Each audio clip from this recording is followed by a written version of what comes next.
Ladies and gentlemen, this is the main event of the evening. Presented by Carolina Lightweights. Come get with us.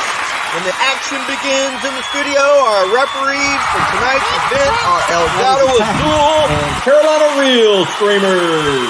For the viewers in attendance and Facebook and YouTube users around the world, this is the moment you've all been waiting for.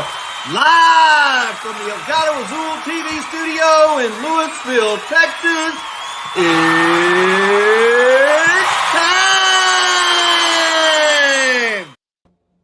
What's up, slime lovers? I'm your host, Chris, a.k.a. Elgato Azul.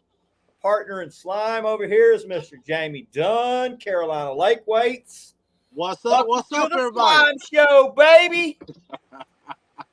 Tonight we are going to be talking the fall bite. We had a cold front blew through here yesterday, and we had a little bit of rain, 10-degree temperature drop. So Jamie's like, "What do you want to do the show on?" I'm like, "Well, feels like fall's coming." So that's what we're going to do the show on tonight. So appreciate everybody joining us. Before we get started, though, we're going to do the Operation Vets with Nets raffle. We're going to give away some stuff. So tonight we're going to do 4 raffles. We're going to spin the wheel for the raffles.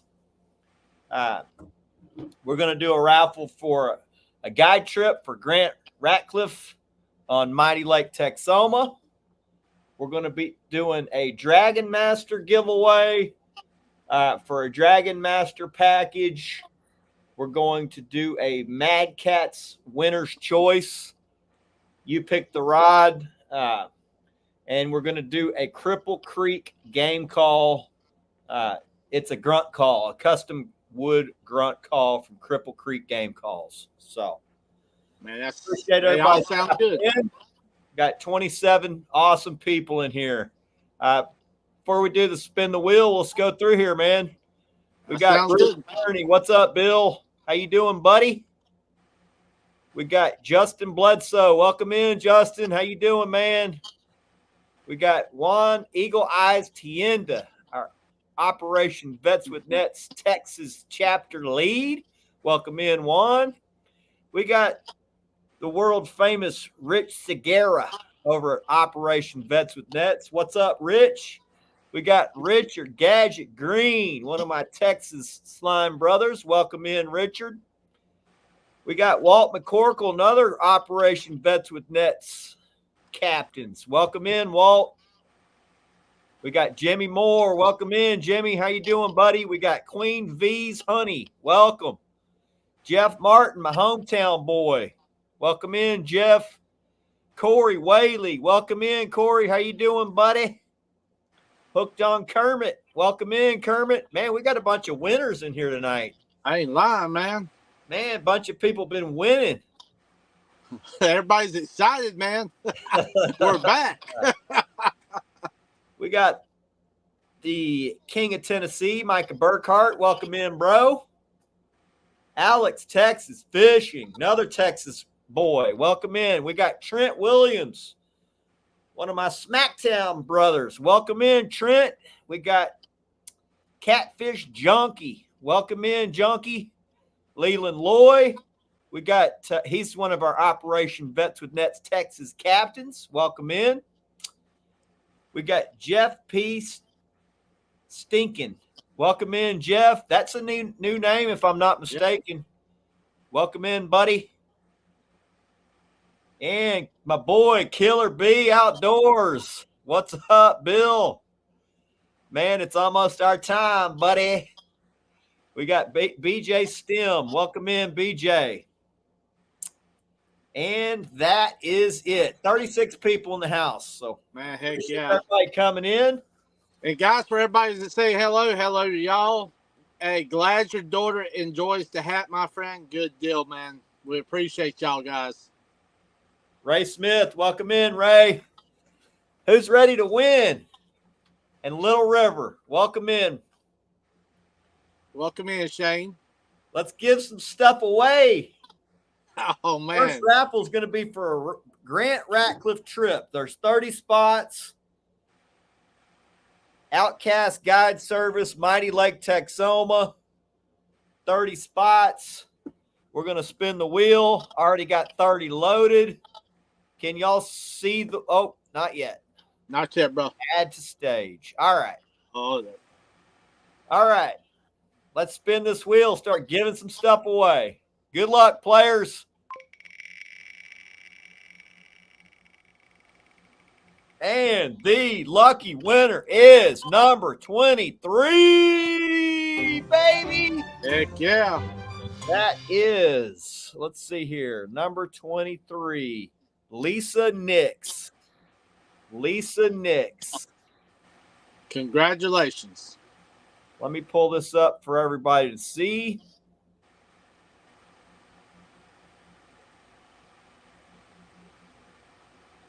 Number 23, Lisa Nix. Congratulations, Lisa. I don't think we're friends on Facebook. You're probably one of Grant's people. So I'll, if you're in here, I'll get your information. If not, I'll find you through Grant, and we'll get y'all hooked up. Texoma's about to turn on in October, so that's our first stop on our fall fishing travel trips. So, all right, let me write her down. Lisa Smith. No, Lisa Nix. Guys, while he's doing that, I want to welcome everybody into the show tonight. I know we're excited to be back. We're excited to be back from vacation.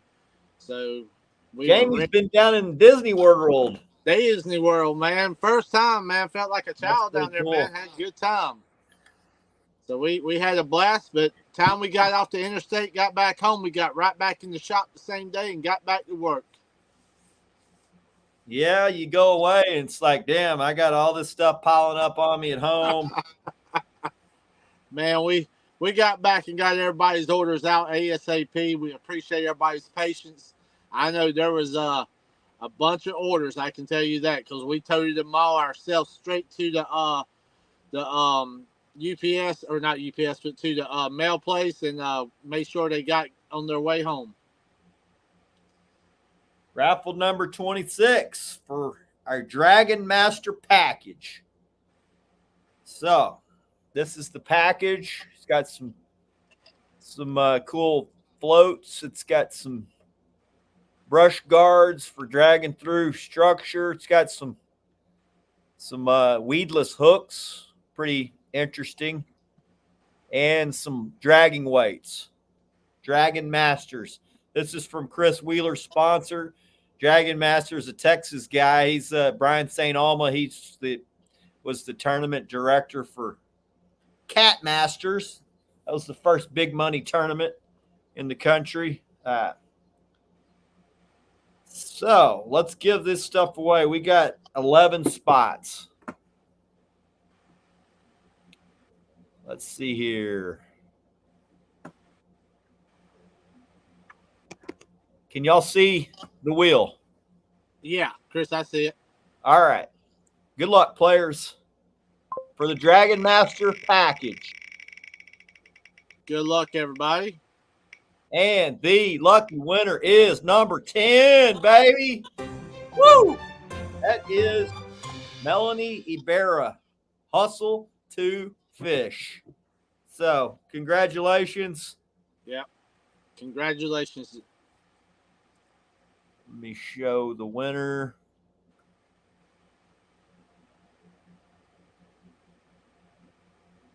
Hustle to fish. Lucky number 10 on the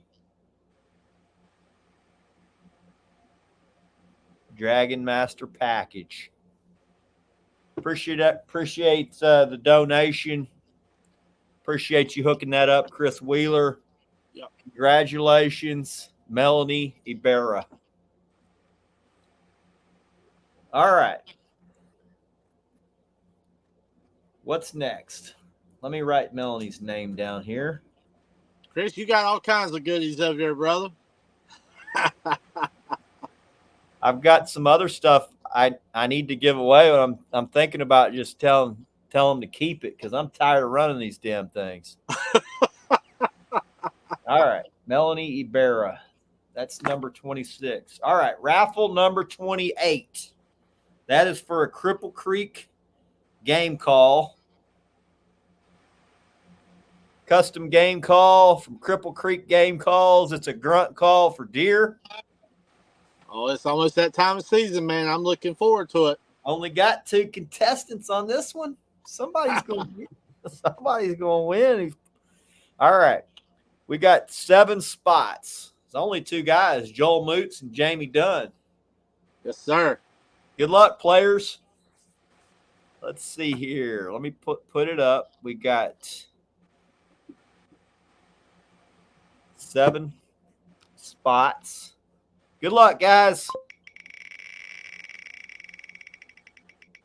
And the lucky winner is number 3, Jamie Dunn. Oh, Jamie, there we go. Sit up in the tree stand. Oh man, I can't wait, brother. I'm gonna put that bad boy to use. All right, so that one is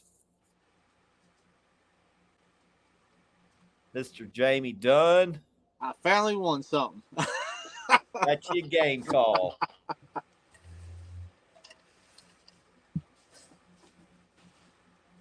Let me put you down, bruh. Heck yeah, man. We're definitely excited about that one. I believe Rebecca's going to put it to use more than I will this year. All right. Raffle number 29. That is for... Oh, we just put that one on. Mad Cat's rods go quick. All right. That one is for... Pick. You pick. It's going to be a winner's choice for Mad Cats. Any rod in the lineup. Okay, we got 10 spots.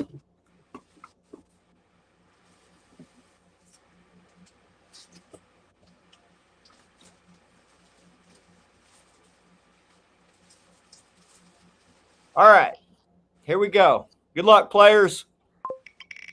Good luck to everybody. Mad Cats, winner's choice. You pick the rod.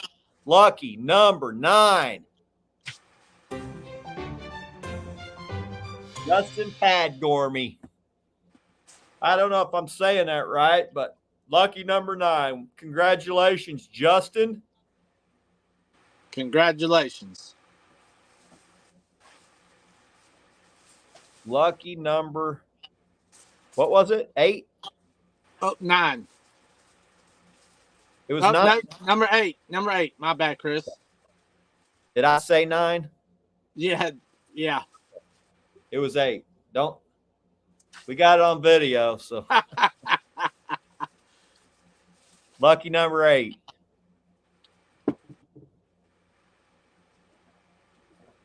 Let me write him down.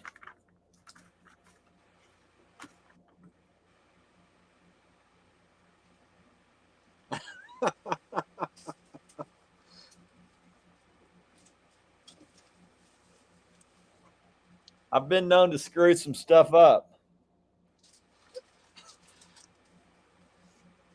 Hey, you know we do this unscripted, man. All right. Congratulations to all the lucky winners.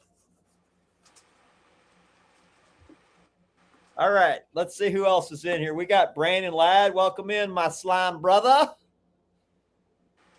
Let's see. We got Ricky Garza, the South Texas catfishing machine. We're talking about getting your wife on, Ricky, on the team. So it'd be good to get her on since she's a fish catching fool like you. We got setting hooks and crossing eyes. Welcome in. I like that name. We got Twisted Whisker Catfishing. Welcome in, buddy. Michael Perdue. Big fish are ready to play now. No need to wait. I saw an 80 caught out of Lavon. Not Lavon. Hell, that'd been a record. 80 was caught out of Tawakoni today. Looked just like Jackson's fish, except it was really light colored, like it was deep. I know there ain't no way he was deep. All right, running through here. Matt Mosley, welcome in, bro. Little River, welcome. Moving on down. Fishing World 123. I might have already said you. So Kevin Walters, welcome in, Kevin. How you doing, buddy? All right, tonight we're talking the fall bite. We had a cold front blow in last night at Jackson's football practice, and man, it got me freaking fiending. So, Jamie, early fall, what do you start looking for? So, before we start that, what happens in a lake? As soon as the fall hits, we get a big lake turnover. Yep. It usually occurs around the first cold front. You'll start the lake, it'll flip flop. Cold water is on top, and it makes the lake turn over, and it makes the fish kind of sick. Turnover always starts up shallow first and works its way down a lake. So that also coincides with fall rains. Also big players in the fall bite. So you got cold fronts blowing in, you got cool rain events happening, you got the days are starting to shorten, all things that make fish do things that start to become more predictable. Yep. Yeah. And what are some of the things that you're looking to do at the beginning of the fall transition? Actually, Chris, I'm going kind of back in my notes, man. I'm looking at the pattern of the same lake I'm going to, looking at the pattern from last year. I'm looking at the weather, seeing notes pretty much that's right. Into the old medulla oblongata at this point. That's it. It used to be to writing it down. It ain't no more. Once you get so many different, But yeah, I start looking at the weather, looking at different patterns. Then I'm starting to say, okay, well, now I'm gonna switch over and start going to a certain side of the lake. Then I'm looking and repatterning my fish again because it's going to take them a little bit to kind of get worked back in and dialed in. Just like your graphs, you got to dial it back in every now and then. So once I get it dialed back in, start touching here, touching a couple little areas, start saying, okay, well they're starting to hold back up in these areas. They're moving. What happens in the river that's different from the lake? The river, honestly, brother, it's like doing this. It's totally different from the lake to the river. Instead of me kind of moving up shallower as the fall, the winter, I'm moving up a little bit shallower in the lake. The river, I'm going deeper. I'm moving deeper in the rivers. And I'm finding those deep holes where they're starting to gather, where I know they're trying to catch their bait and stuff. They're not as active as they normally are in the summertime. So do they start any type of migration knowing that there's fresh water about to hit the river? Oh, yeah. Yeah. Like right now, man, with our rivers being flooded, with the pattern that we're looking in the long term, I see some cool fronts they're saying we're going to be below average starting here real soon. We got some good cool fronts that's going to be moving down. So I know those fish right now are feeding up in a lot of the flooded rivers right now. And then they're going to start migrating and moving slowly up to Bill said it was 9 for sure. It was number 9. He sent a screenshot. So okay. All right. Let me make a correction on my notes. So that was Michael Busby, number 9 for the Mad Cats. If going off what Bill's saying, it was 9 was the number. Okay. Now I want to make sure I got it right. So Bill said he sent a screenshot. All right, good deal. Good deal. Michael Appreciate Busby. y'all. Thanks for doing that because I'd end up having to send 2 rods out and one of them be coming out of my pocket. Sorry, Justin.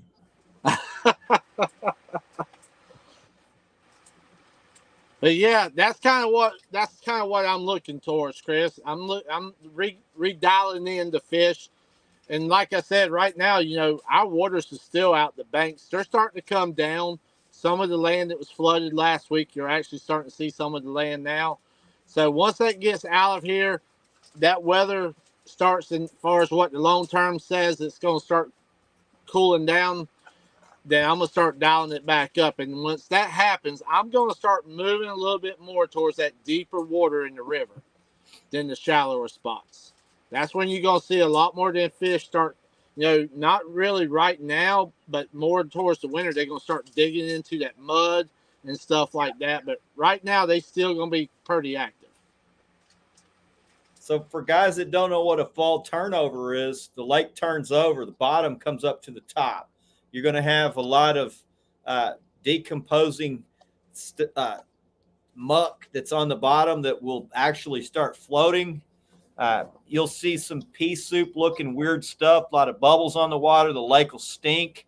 The fish get sick because the chemistry of the water gets messed up with ammonia and crap from decomposing stuff that starts mixing with the water, and it makes them sick. So there's two things that I look to do when I'm in the turnover. And if I'm up in the section where there's a turnover, there's two things that I will do to try to figure something out where the fish will bite. Now you can move up into that water and mark fish, and they just don't feel good. They just lay down and kind of get sick, and they won't eat in that water for some reason. You can catch a few, but what I'll do is I'll either move out of that turnover zone, and you can see almost a line from where that lake's turning over and that mucky crap's floating. I'll get on that line and fish the opposite side of it, where that water is still not fully turned over. It's not mixed up nasty. And I'll fish that line. The other thing you could do is you got fresh rains coming in the lake. And, that right there is something that will negate the turnover. So whenever you got fresh water coming into the lake, move up into that and fish that stuff that's getting flushed out of the creeks. And you can do well there too. Usually takes about 2 weeks for the turnover to occur. And then after that, the fish are kind of spread out, but they're going to start moving shallow because it's cooler water, and fish want to be and you hear us say it all the time. Fish want two things. They want to be comfortable and they want to feed. They actually want three things. They want to be comfortable, they want to feed, and they want to breed. To breed, they got to be alive. So being able to go where the food is and being able to be comfortable, those are the two main things when you're trying to pattern fish. And Chris, isn't it weird, man? You got wintertime or fall time, you're going a little bit shallower in the lakes. The rivers, you're actually going deeper. I mean, it's the same species of fish, but two totally different patterns. It is, but not all lakes are the same. I will tell you that because I fished. For instance, most of our North Texas and East Texas lakes, the fall bite's going to be real shallow. And when I say shallow, it's 12 feet or less. You're fishing 12 feet or less. You can catch fish deeper, but your success rate will go way down. Yeah. But if you're going to say a deep water lake that has striper, the striper aren't up in that shallow stuff. They start moving out into deeper water when that lake flips over. So if you're on, let's say, Lake Whitney or let's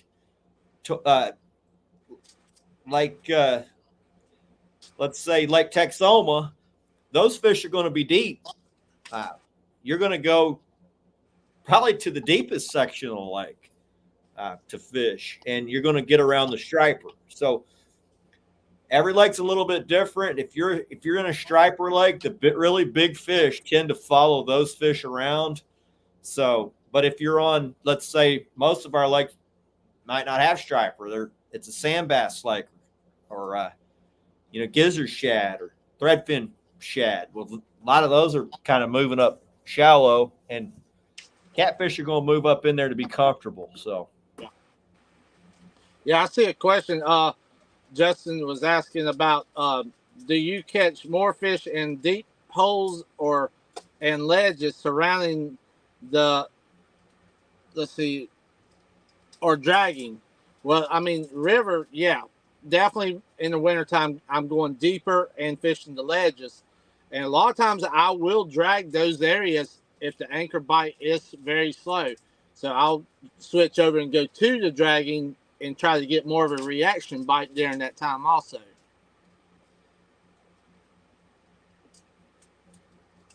Corey Whaley says it's still a little high here too, Jamie. Yep. What's up, Ed? What's up, Grant? We spun the raffle, Grant. Lisa Nix won. I don't know. I think she might be one of your relatives. You'll let Lisa know if that. I'm pretty sure it's one of your people because I don't recognize the name. So,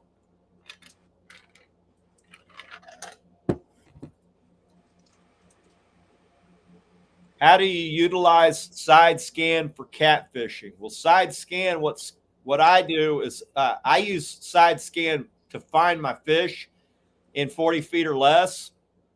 If I'm in deeper than 40 feet, you're really going off 2D and what I've learned on side image. So you're basically looking at, for side image, I'm looking for fish. When I find the size of fish that I'm looking for, I'm looking at how they are orienting to whatever type of area I find them on. So let's say like Saturday night when we fished, I found them stacked up on a shoreline contour, and side image is what showed me how they were orienting to that piece of structure.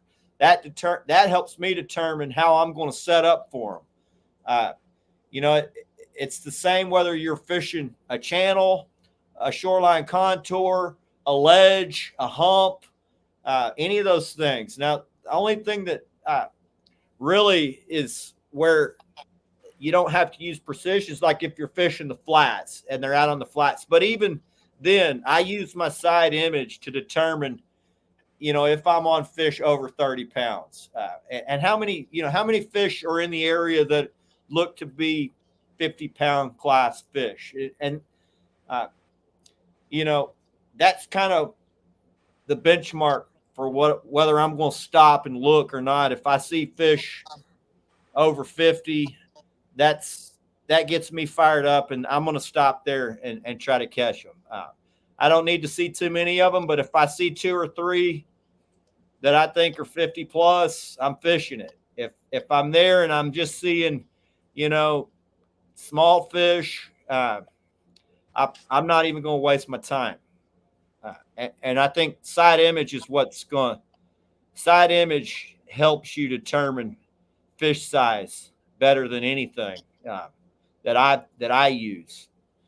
2D, that's old school, and it's you can fish like that, but it doesn't show you how fish are orienting to the structure. You can't specifically target fish in a certain way just by using side image. Now, I mean, just by using 2D. Now, if you got a good knowledge of side image and you start scanning different structure with 2D and you know how fish orient, you can use what you've learned from the side image to target that specific piece of structure with 2D, if that makes sense. And so that's how I use side scan. I use it to find fish, to see how they're orienting to the structure, which is going to tell me how to set up on them. Chris, is our catfish real noticeable on side scan? Oh man, yeah, yeah, they are. They're real noticeable. I mean, that's the whole beauty of side image is you can tell how many fish are giant in your area, whether it's worth stopping on. It's a game changer for guys that are real trophy fishermen.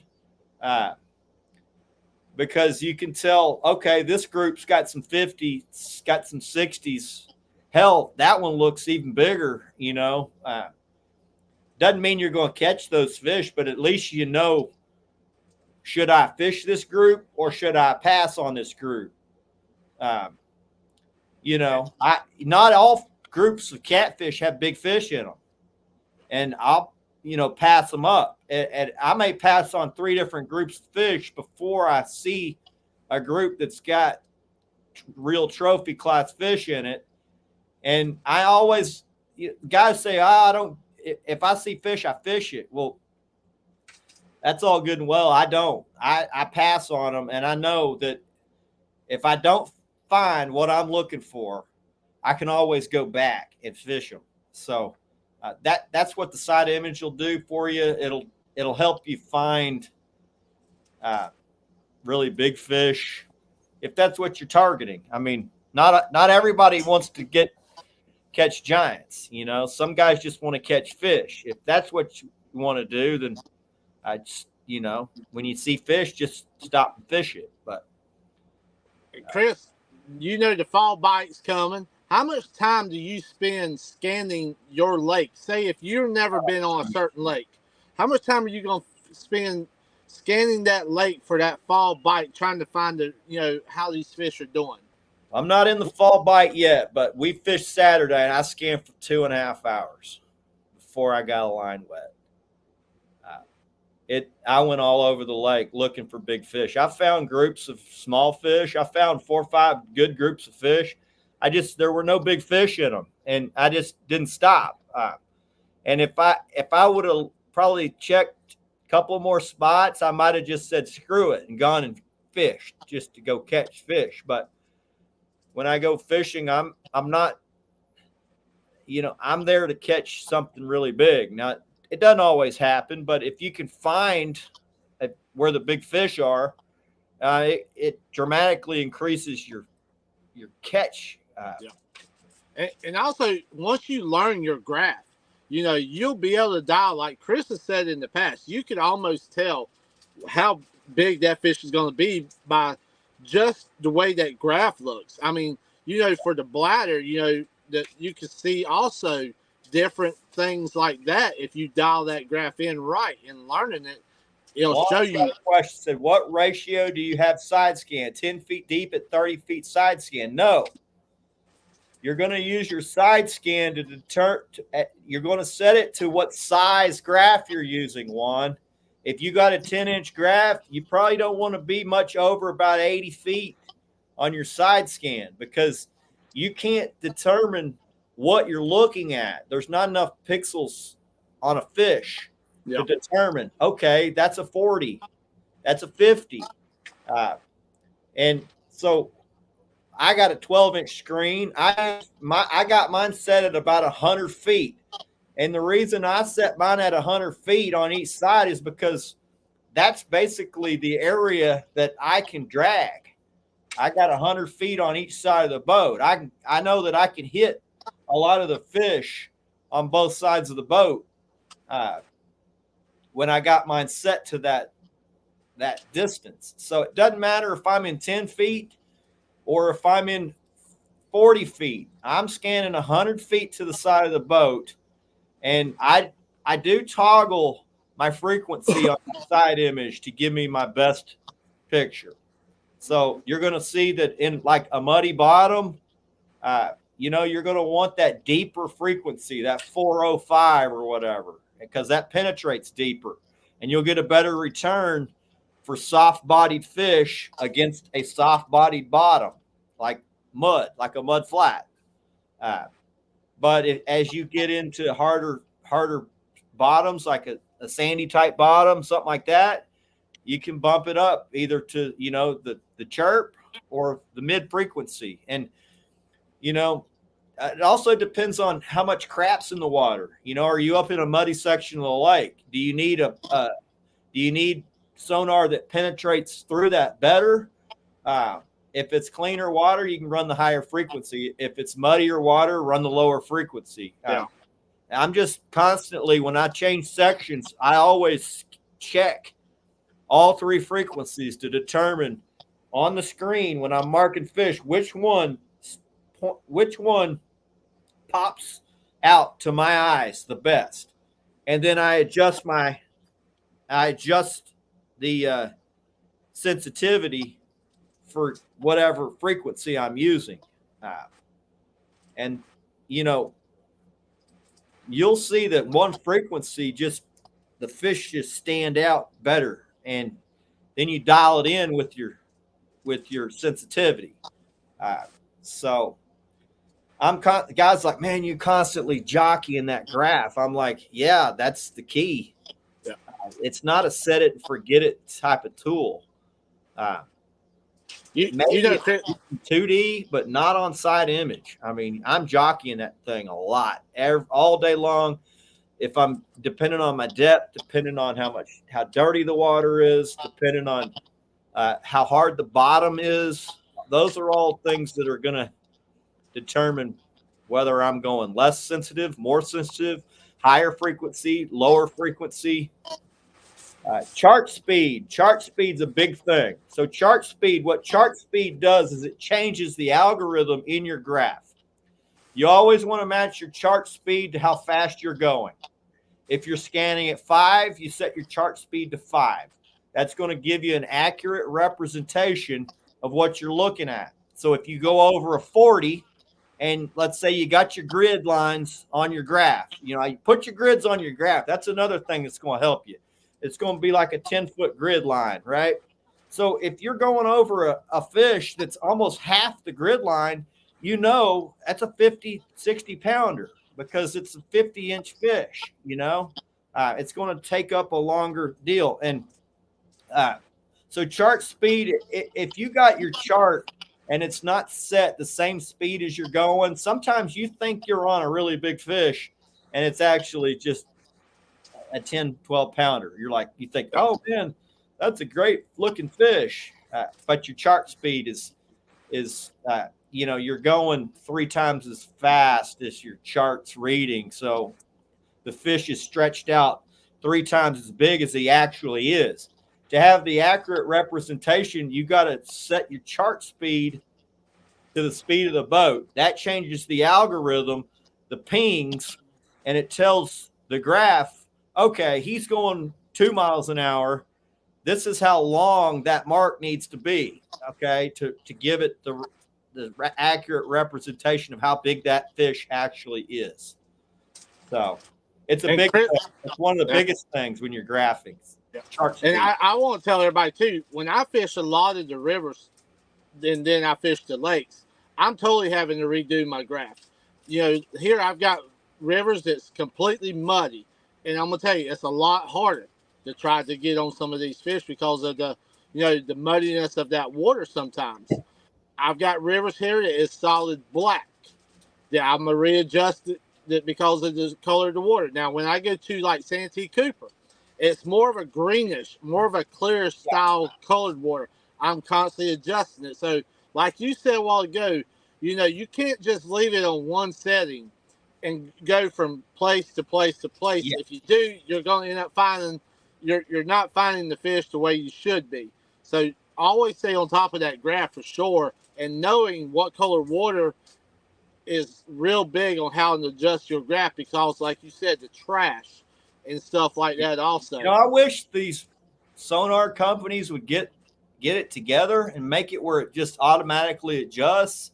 Yeah. But it doesn't. I don't know why they don't, whatever your boat speed is, your graph should just automatically adjust, but it doesn't. You have to adjust it. And if you don't, you think you're on a big fish and you're just drifting and you think you're on this giant fish and you got your chart speed set at 5. It's 5 times as long. And especially if you're going 0.5, it's actually 10 times as long as it actually is. So a 20 pounder now looks like, a giant. Yeah. It stretches it way out. It doesn't look good. So, and guys, don't forget also, I know a lot of people make this mistake sometimes. Make sure when your motor is all the way down, lift your motor up so that thing gets all the way around your boat and you're just not seeing one side also. A lot of people forget that when you're Yeah, beginning. mine. That's one thing about setting your transducer. When you set the transducer, don't just screw holes in the bottom of your freaking boat, because it's never. I've been doing this for 30 years. You will never have it right the first time, and you'd be surprised at what moving 2 inches this way or an inch that way does to the graph. And the basically what you want when you're setting your graph is you want the water coming off the bottom of your boat with a clean turbulence, so that when it hits the bottom of that transducer, there's a little bit of pressure on the bottom of that transducer, so it's a clean flow across your transducer. If there is even a hint of turbulence coming off the back of your boat, it'll screw up your picture a lot, and you won't get a clear. You'll see bubbles and weird crap, and you just can never get a super clear picture. And a lot of these, when the companies that sell these tell you don't put it on the strake, and then you'll see a video that says put it on the strake. What guys don't For the guys don't know what a strake is, strake's that little groove on the bottom of your boat, helps it kind of guide it straight. And a lot of them will tell you don't put it on the strake. Well, hell, I've moved mine on my current boat all over it. It likes that strake, so I put mine on the strake. So there is no exact way to do it. So I tell guys, when you're putting it on there, I use a piece of marine board and mount that onto the bottom of the boat, and then I can move that transducer as many times as I want without punching a bunch of holes in the damn boat. Yeah. Because it's never right the first time. Especially if you're catching a rooster tail off of it, guys. Watch that type of stuff. If you're catching a rooster, you're going to have to do some adjustment. The Hooked on Kermit says the graph that has the white background with yellow and purple and red colors. That'd be a Lowrance. I use a hummingbird, so I got red, green, yellow. Hard returns are red on my graph. So I don't know. I think you're talking about a Lowrance. Yeah, that's what it sounds like, Chris. And I used to have a Lowrance, but it was before side image was even a thing. And, it worked good. But, all these work pretty good. At this point, a lot of them are very similar. It's all just the interface and what you're comfortable using. I know I use the Hummingbird Helix, and I got guys that come on my boat that got every freaking graph on the planet. And they're like, damn, can you make mine look like yours? I'm like, if you go buy a Hummingbird, I can. I can't tune how to tune yours like mine. I'm a wizard on mine. I'm just, I'm a Hummingbird guy. I've used Hummingbird for the last 20 years. So, Chris, get your option on this. I know it's kind of a little off subject. Well, it's on the subject we're on now. How about some of these guys that's running a Lowrance, comparing them to the Hummingbird that's running them off the same boat? We have a lot of people here that say, well, I've got 2 graphs on my boat. And I'm like, well, why do you have 2 graphs? Here's the thing. I got iPilot Link. So my trolling motor is linked to my graph. I can run everything through my graph. I can pin things on my graph. It talks to my trolling motor to do smart things that, makes it easier for us fishermen. So Matt says he's got the Lowrance, but after fishing with me a few times, the bird is in his future. And I can't. I've got buddies that got every brand: Lowrance, Garmin. Yeah.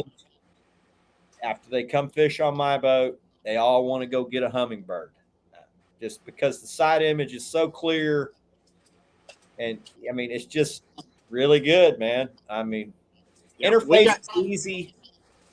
Yeah, we got the same one, Chris, and I'll tell you, it's easy once you get to know it. It's easy to adjust to everything that you're doing. I mean, it's a pretty simple style graph once you get to know it pretty good.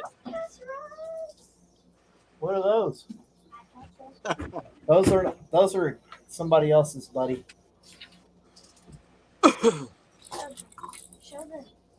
All right. Got my buddy Jeff Martin some Mad Cats rods. Oh, heck yeah. Jackson wants to show them off. Do not freaking mess these up. These are not ours. Yes, they are. As he's banging them. And one thing is, those damn things are damn near impossible to break. So, yeah, they all work pretty good at this point. They're all running off some similar technology. For me, Hummingbird is the original. They've always led the way. Up until this new forward-facing sonar came out, then everybody started jumping ship, saying, "Oh, this is all better." Well, now Hummingbird has the same technology, and a lot of my friends that jump ship were like, "I gotta go. I'm moving back to Hummingbird." Yeah, and they're all happy that they did that. So they all work pretty good. I'm just a Hummingbird guy. Been a Hummingbird guy for a long time. It's just, it works, it works good. And I keep thinking, well, they're going to come out with something that's, hell, I've had my graph now for 9 years. Yeah. That Helix Gen 2 is 9 years old, man. It's a freaking machine. That thing is. Then when they came out with that chirp technology, and that's a great graph. So Mosley, you already know what I do when it gets cold on my bait size, bro. I'm freaking going big or going home, baby. As soon as we get our first cold front, I'm running 10 and 12-aught hooks. I got 10-inch baits. I'm slinging them, man. I'm going big. I'm trying to catch a monster every trip. We're targeting fish that are 30-plus pounds. I really am going after 50-pounders.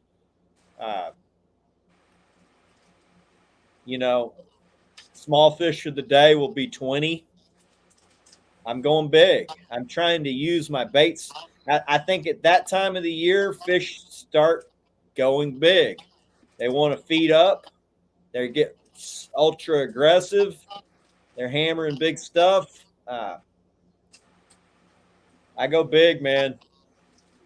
You already know because you fish with me enough. Go big, go home. Even on a small bait day, me and Matt fished a day where we had no wind, east front. He's like, "How you go down?" I was like, "I'm gonna downsize a little bit." He's like, "Downsize like how much?" I'm like, "Well, I'm gonna move from this big of a bait down to about this big of a bait." Oh man. He fishes very similar style to me. He uses a little bit like more chunks than I do. He likes big head pieces. He catches a lot of big ones on the heads. I like whole body piece with the tail chopped off, trim the fins, fillet down one side. Chris, I could only imagine a lot of people, never seeing stuff like that for the first time. What's going through their mind? They're like, "Holy crap! What are we going after? Sharks?" Yeah. Man, it's fun. You're going big when every time you're about to cast the bait, you're laughing like. You cast it and it goes out 10 feet, Yeah. Cannonball. That's it. Guys say, yeah, elephants eat peanuts. And I used to freaking buy into all that. I fished a lot of small baits because it wasn't great at getting really big baits. It's, that's another thing. Getting baits, getting what I like to use takes a lot of work. I got good buddies like Matt who guides. I got a gang of guides that supply me with the bait that I need for travel trips. So get friendly with guys. Shit, I give them free rods, and I mean, I give away a lot of crap so that I can lean on people when I need to go fish Texoma for the day, and I don't have time to go the day before for 3 hours to go get giant baits.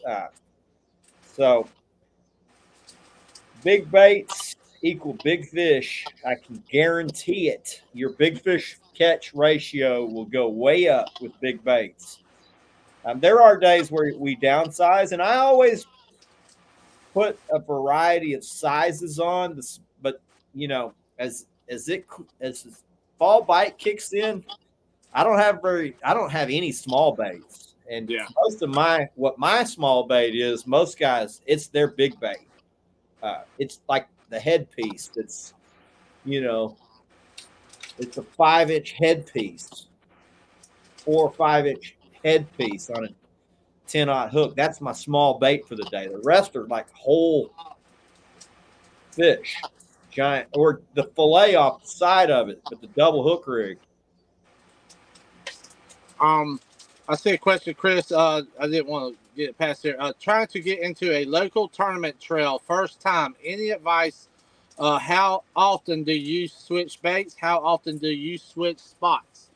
Myself, I'll tell you, I like, depending on what bait I'm using. Okay, if I'm using American Eel, I won't switch it out hardly none, because that stuff is just, it's a miracle. I mean, that smell, that scent, and everything is just there for a long time. Depending on what baits I'm using. Now, if Be I right like back, guys. Be right back. fishing, perch, different things like that, brim, cut brim, I'm changing my baits quite a bit in a tournament. I like keeping fresh baits on, making sure that I'm keeping that blood scent, keeping that smell, and everything as fresh as possible.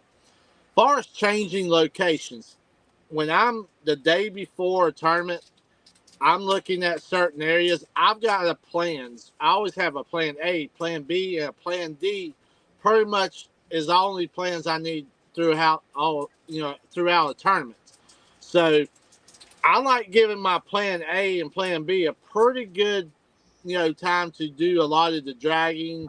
I don't want to bring my baits out of the water for too awfully long, because my thing is, if you got your baits out the water, you're not catching fish. So the longer you're able to keep your baits in the water, the more chances you get at catching that fish. So that's where studying that area that you're going to fish that tournament the day before, or something like that, knowing where you're going to pick your spots out is very important.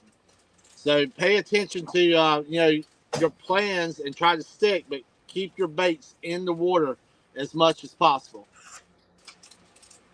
Josh, I don't know if you are related to Melanie Ibarra. I think you must be, but she won the Dragon Master raffle, buddy. Oh. Yeah. You're the winner. You're the winner. Now, Chris, this is a good question. Do you have to use a double hook rig for big baits? I use a double hook rig for big baits. Yes. So here's the deal. Michael Purdue says doesn't always take a big bait to catch big fish. This is true. I ran small baits for 20 years and caught big fish. But I can tell you right now, going from it's as soon as you switch to big baits, and it's also depends on the time of the year, because right now big fish, they're eating snacks. They're not super aggressive. It's real hot. They're lethargic. They're not wanting to go chase after stuff. But as it gets cold, as it gets cool fronts coming in, the fall bite, they get more aggressive. They start chasing bigger stuff. As it gets cold, they start wanting to be getting something that's easy. They don't want to have to chase stuff all day. So they do key in on bigger baits. So yes, you can catch a giant off this size bait. Okay. And I fish, I got 10 rods out. I'm going from this size bait down to my smallest bait that's this big down the middle. Out of every size bait, all 90% of the fish over 50, and we catch a bunch over 50 every year. 90% of them all come off the biggest bait. And as you downsize bait, the fish gets smaller. So if you're throwing these size baits, you're catching a lot of small fish. And just like Mosley said, or just like Jamie said, if your bait's out of the water, you might be missing the big fish that you're going over. So if you catch a small one and while you're reeling it in and messing with it, you may go over a big one. Well, you missed him. So there's something to having big baits to help filter out fish that are under 20, 25 pounds. If you're targeting really big fish, and if you got big bait in the water, your rods aren't out of the water with small fish, because if you got small baits on, you'll catch 20 fish that are small, and that's a lot of time out of the water. With your baits you're eliminating all that wasted time pretty much. You're eliminating the smaller fish. I mean, that's what I do. Starting October 1st, I'm eliminating everything under 20 pounds. Yeah.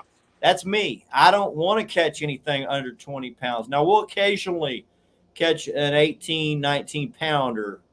And there are days where I will start going smaller if the fish just don't want a big bait. There are days like that. Big North Fronts, I'll downsize baits, but I'll always, like Mick Petrie said, I'm going to always have some giant baits on there in big fish season. And you'll be surprised how often that you're catching fish and you're like, okay, well, at least I got some teeners. And then at the very end, you smoke a 50, and which one did it come off of? It didn't come off this one, didn't come off this one, came off of that big ass bait. So, yeah, guys say elephants eat peanuts also. I can tell you, my big fish ratio has skyrocketed going big. So, Chris, what size dragging weights and floats you use for big baits? I know a lot of people, this could be different depending on what situation, what river, or what lake. 40 feet or less, I use a 2 ounce. Doesn't matter how big the bait is. Guys are like, oh, mine doesn't stick to the bottom. I'm like, I don't know what you're talking about, because I've been freaking running 2 ounce for 20 years. They stick to the bottom. Even on a 10-inch, 11, 12-inch bait, it'll stick it to the bottom. Now, if I'm in, deeper than 40 feet, if I'm in 50, 60, 70 feet, I go to a 3 ounce and sometimes even a 4 ounce, especially if it's big waves, because I want my bait pinned to the bottom. And if you got a lot of line out, you're in deep water, you got a lot of line out, there's a lot of drag on the water, you got big waves, it's pulling your bait up off the bottom, and that's not a natural presentation. Fish aren't doing this. That's not natural. When a fish is dying, it's doing this as it's going by. So you're trying to create a natural presentation. As you go deeper, you got to put on a heavier weight to pin it to the bottom. So, and like here local, where our rivers, we got a lot of current. So of course, in a lot of current situations, I'm fishing 5 ounce, 6 ounce, 8 ounce weights. Sometimes depending on how much flooded water we have, I might even have to go to a 10 ounce. So, that, like I said, that's where it goes back, knowing your area, what you're fishing. Like Chris knows his area, so the majority of the time he's using a 2 ounce. Where myself, if I'm fishing the river, I'm, of course, with a lot of current, I'm using a heavier one. But when I go to places like Santee Cooper, I'm no more than a 3 ounce, because I'm more of a 2 ounce, 3 ounce more for rougher water in days like that. Got a lot of questions trying to keep up with everything here. Cody says, what's your best source of food, energy when fishing? Shit, I eat like beef jerky and a bag of chips. I don't eat much while I'm fishing. And it's a hectic type of day. I rarely even eat. I might have a Gatorade all day long with some beef jerky. There's on a slow day, I might eat more, but most like when I'm fishing, most of the time we don't have slow days. It's usually pretty fast action from the time we start till the time we're done. I don't eat a lot. And Frank says he uses bass for bait.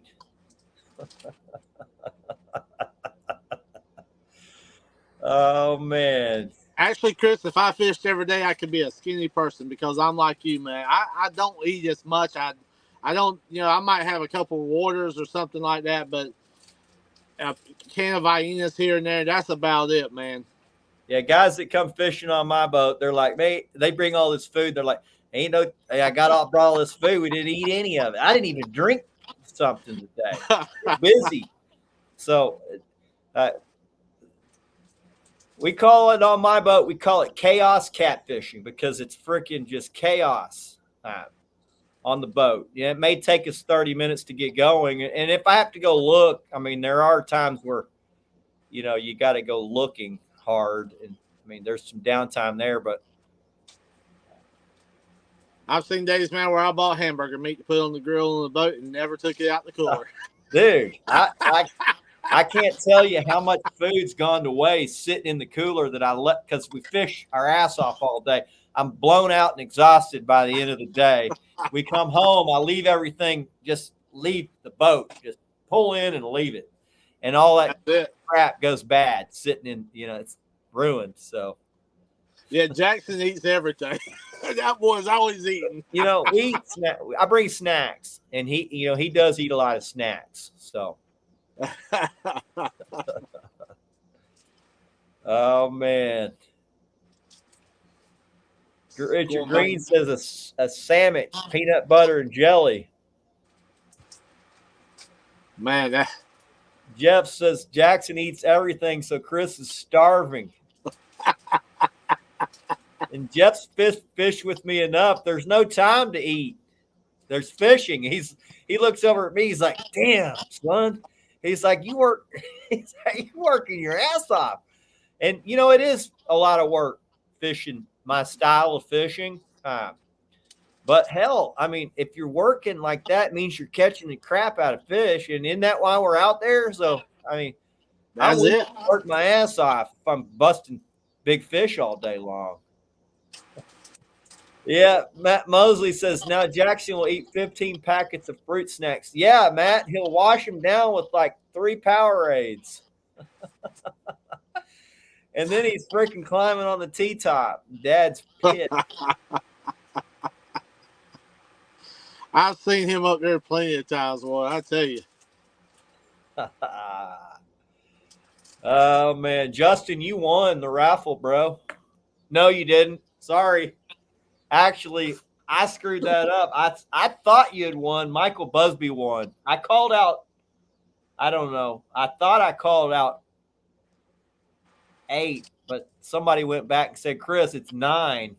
It's Michael Busby. So, sorry, bro.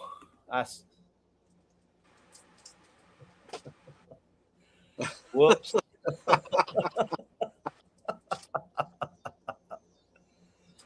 But fall fishing's almost here. I know it happens probably a little sooner for others than it does. We're deep south. Texas is one of the last places for it to really turn.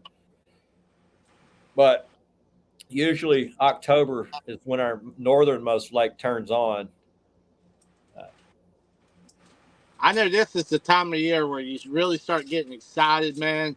That's when you pretty well going to start catching your big fish. I mean, of course, during the summertime, you catch a couple big fish here and there, which are flatheads. I'm going to miss the flathead fishing during the summertime or the winter time. But I'm ready for some of them big blues myself if I can ever get out there and do some more fishing this year. Josh says, you doing any tournaments soon? I'm going to be doing some this fall with some of my Carolina Lake Weights teammates, one of my Operation Vets with Nets teammates. I'm going to team up with, let's see, I'm going to team up with Eagle Eyes T-End on one. I think I'm going to team up with Patrick Gilliland on one. I'd like to team up with Matt Mosley on some.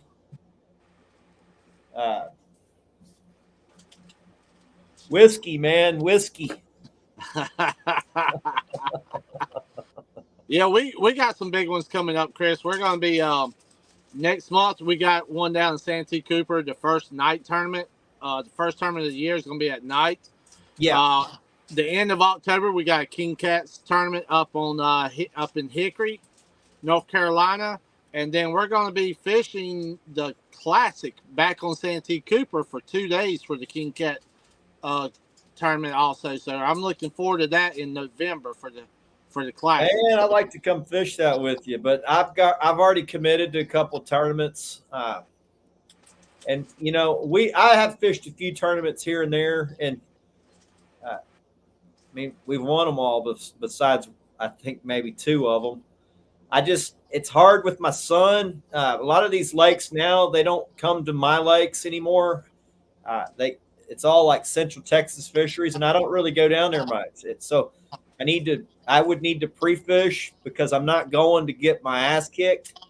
And it's hard to pre-fish with your son. He's got school on Friday. You can't really take off. I don't want to pull him out of school to go pre-fish. Matter of fact, Chris, leading into pre-fishing, that's a good question. Got one here. Can someone explain what pre-fishing is and how to do it? When to do it before a tournament? I know a lot of guys do it a little different. What I do when I pre-fish is I just go graph. I don't need to fish it to know.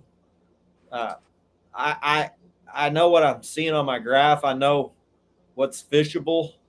And then when I pre-fish, I just go scan the areas that I think are going to hold fish. And then I'm looking to collect as much knowledge as I can, knowing what weather pattern is there while I'm scanning and what's going to be there for tournament day. So, for instance, let's say you're out there, because a lot of times the conditions are different for tournament day. You may have front hit, especially in the fall. I mean, it seems like, it's just front after front. So you may have steady conditions leading up to the tournament. And then the day of the tournament hits, you may have a north front. So you need to know where the fish were, and you need to know where you think they're going to be going the day of the tournament. So you don't go off the game plan where you've seen fish. You go off of the game plan where the fish are going to be going on the day of the tournament. So just because you marked fish somewhere 2 days before doesn't mean that's where you'll fish. But if you're a pretty decent fisherman, you kind of know what fish do with weather and where they like to go and how far they travel day to day. You can track them kind of like a hound dog does. And I will tell you, don't make the mistake. If you are going to pre-fish, do not sore lift all your fish in that area, because I can promise you can definitely do some damage if you sit on a spot that you're planning on doing a tournament and you're sitting there sore lipping your fish over and over and over. Lake fishing, you could be on a giant group of fish. So what's biting today might actually, the ones that aren't biting today might be biting tomorrow. It's not like they all just feed constantly. And, depending on the time of year, if they eat something big on Tuesday, they may not eat anything on Wednesday, and it may be Thursday before they turn back on. Now, you catch the same fish you caught on Wednesday, you catch them on Friday. It's just a lot of times when you spook a really big fish are smart. And if you spook one in a certain area, they're going to leave that area. So you don't want to just hammer your spot. A lot of guys will wet a line to see if fish are active. I don't even need to wet a line. I just can look at my graph and say, okay, this is a good group. It's got some 50s in it. It's got a 6, I saw at least 160. If I'm seeing 160, there's probably 3 or 4 pretty close. I'm not gonna run 10 lines, drag right through them. I'm just gonna know, okay, this is a good group. Now I'm gonna haul ass and go look for another good group. I'd like to have 3 good groups of fish on tournament day. And then if I know there's a front coming, I want to think, okay, this group, when the front hits tomorrow, where is this group going to be? It ain't going to be here. It's, you got to start thinking where they're going to be going. So you're either going to fish the highway where you think they're headed, or you're going to go fish where you think they're headed. And that's going to increase your success ratio. That's what'll take you to the next level over the regular guy who just goes and fishes and doesn't really think like big fish. Yeah, the majority of the tournament trails the day before a tournament will only allow you to scan and not fish. So a lot of tournament trails is like that. And I tell you, a lot of guys are there 3 or 4 or 5 days in advance. Even on these smaller tournaments, I'm like, damn, what do you guys do for a living? Yeah. You're here all week for a tournament that's got a $4,000 payout. Yep. Like, I mean, you're losing out on your paycheck. Like, that's for sure, man. I've seen it several times myself. But yeah, a lot of tournament trails are like that. They will only allow you to scan, and they'll also allow you to only be in the river or the lake. Yeah. Up until a certain time before you have to be off of it. Also, I think if I can go to anywhere from a mid to not a giant lake, but I would say a mid to a large lake. If I can have a full day of scanning day before, I feel confident that I can go catch big fish. Now, and even with knowing what weather's coming, I know I've got a good understanding of what fish do depending on the weather, that I know if I find a group, I can damn sure hound dog that exact group the next day, even if a big front hits. I can go find where they move to. I feel confident I can. Now, it's not 100%. There's no 100% guarantees in fishing. And even if you find that group, doesn't mean that they'll be feeding. But if it was a good sized group of big fish, even when they turn off, there's generally a few in the group that will still bite. It's the guys that can go find those few that do well. Yeah. The September 14th tournament, I have got to look at when the other tournament is that nighttime tournament is. If that is not pretty much on the same dates, I probably will end up fishing that tournament on the 14th.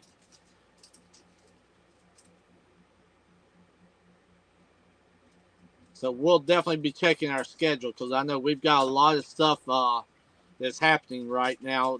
So I know next year we're probably not going to be fishing as many local tournaments next year. We're probably going to be start venturing out in some other stuff. So I'd like to hit some of those with you. So I'm going to fish more with some of my teammates, because I want to help them win their tournaments and stuff. I'd like to see them winning. I don't really care about tournament fishing much anymore. I did it quite a bit, before we had Jackson, but when we had him, I just like seeing him catch fish. Now, if he takes an interest in it, he's about to the age now where we'll probably start entering some. So if he likes it, we'll probably do it. If not, we'll just keep doing what we do. Fun fishing, catching big fish. So that's it. That one's what, the SLCC down at Santee Cooper. It's a club tournaments that they put on every month down there that we fish. when we're in town. So I've got to check and see what the date is for sure on that tournament.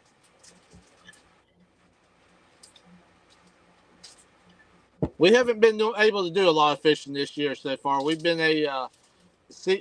Carolina Lake Weeks has been pretty well wide open, so we've been pretty busy. Hadn't been able to do as much, even locally, as we wanted to, with all the growth that we've had with Carolina Lake Weights and our other business, Carolina Custom Apparel.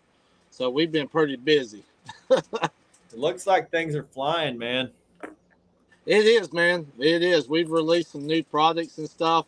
Matter of fact, Rebecca's back there steady packing and putting decals on everything. So we've had a lot going on since we've been out of town. We released some new stuff. Now that we've come back from our vacation, we just released all the new EVA peg floats, the 3-inch peg floats, and so it's been going crazy this week. Yeah, it's about time to start catching big fish again. So you better find some time to fish, man. I told Rebecca, damn, we need to hire somebody here shortly because we got to get back on the boat. I mean, but it's a good thing, you know. We're excited about how fast Carolina Lake Weeks is growing and stuff, and you know we're dropping a lot of new products. We got a lot of new stuff still to come, so it's been well worth it. I mean, it really has, and so we're been excited for it. But we'll get back out there and try to do a little bit of stuff here and there for sure. I saw some giant fish being caught off of those outlaw rigs. Yeah, I seen a lot of pictures this week off the Jesse James rig, man. The outlaw rigs. You know, it's amazing how good these rigs are working, man. And we just released the brand new Carolina Lake Shaker rig. When was that? Monday, with the new EVA floats on them. Yeah. You know, Rebecca's come up with some pretty damn nice looking logos for the brand new EVA floats. Floats look good. I don't use floats. I don't use floats. I use inline rattles. So yep. And we got all that covered here with but I do need some outlaw rigs, and I mean they're PB catching rigs, man. And I don't use a whole lot of pre-tied rigs, but I use those. Yep, that's it. And giant fish love them, man. I mean, I don't know how many PBs come off of that rig on my boat this year, but we caught a bunch of over 50s on that rig. And it seemed like when I was testing that rig for about a month or 6 weeks straight, every one of our big fish of the day come off of that rig. So, you know, people, when we release these things, they were a little bit, you know, this one right here is the first version. They were a little like, oh man, I haven't seen stuff like this. So, my buddy, the first guy that come fish was Matt Mosley. He's like, what's that? I'm like, this is a new rig I'm testing out, Carolina Lake Weight rig. I'm calling it the spinner rig right now. He's like, huh, okay. And we busted a 50. And he's like, damn, looky there, the spinner rig. And then we nailed another 50. Come off, and only had one tied on. He only sent me one. Yeah. So we nailed 2 50s off the spinner rig. And then the next week, I went up to fish Texoma with Jesse Campbell. We got him a PB. He's an excellent fisherman. We got him a PB. Got him a 65 off the spinner rig. And he's like, looky there. The freaking spinner rig. That's it. And then when we come out with version 2, it just went even more crazier. You know, a lot of people, they buy both of them. Seems like that version 2 is what we caught the 65 off of. Yep, it is. So, I mean, and I want to say I saw Alex in chat earlier. Congratulations to Alex. He won actually 2 tournaments last 2 weekends using the Shockwave rig. So congratulations to him on his 2 tournaments. He won the last 2 weekends on the Shockwave rig also. Yeah, guys ask me, what's the best rattle? What's the best rig? I'm like, well, I mean, I can't tell you which one's the best. I use a bunch of them, and I let the fish decide what they want to eat. I do like a double hook rig for really big baits. I run starting in October. I run 4 of those, and then as we hit December, I start running 6 of those. So I'm running 6 freaking giant baits. Yep. Yeah, I seen where somebody was talking about the drifting weights. Yeah, we've done a lot of stuff to the drifting weights for the ones that don't know. I saw where people were asking. We make our own lead BBs here in house now. All the drifting weights has been revamped. They're all lead and even more flexibility. And man, we're hearing great things. I mean, even they were good before, now they are even better. And we are having a time keeping them in stock. We really are. What kind of things do smart things do catfish do?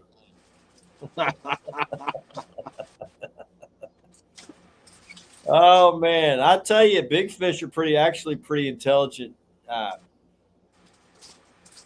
They're not easy to catch. Otherwise, everybody'd be catching these giants. You know, most guys catch a few really giant fish in the year. It's not because they're not good fishermen. It's just because they're freaking smart creatures, man. They learn. They didn't get big for no reason. You know, the little ones are dumb. I mean, you catch those off a freaking piece of chicken, and I realize some big fish have been caught off chicken. Uh, but I fish up against a lot of guys that use chicken, and at the end of the day, we show what each one of us caught. And one of my fish weighs more than all of theirs. Chris Thompson, what's up, buddy? We need to fish. That's Santa right there. For people that used to watch my live streams, Santa fished on my boat a handful of times. So, good friend of mine. He's a crappie fisherman, aka bait fisherman. Won't hold that against him. Corey Whaley says he thinks them big ones be studying him. They do. They do. They're not easy to catch. You have to really trick them. You got to be good at tricking them. Chris, I know you're busy, man. You're probably heading into your busy time of the year too. He's got a wedding venue.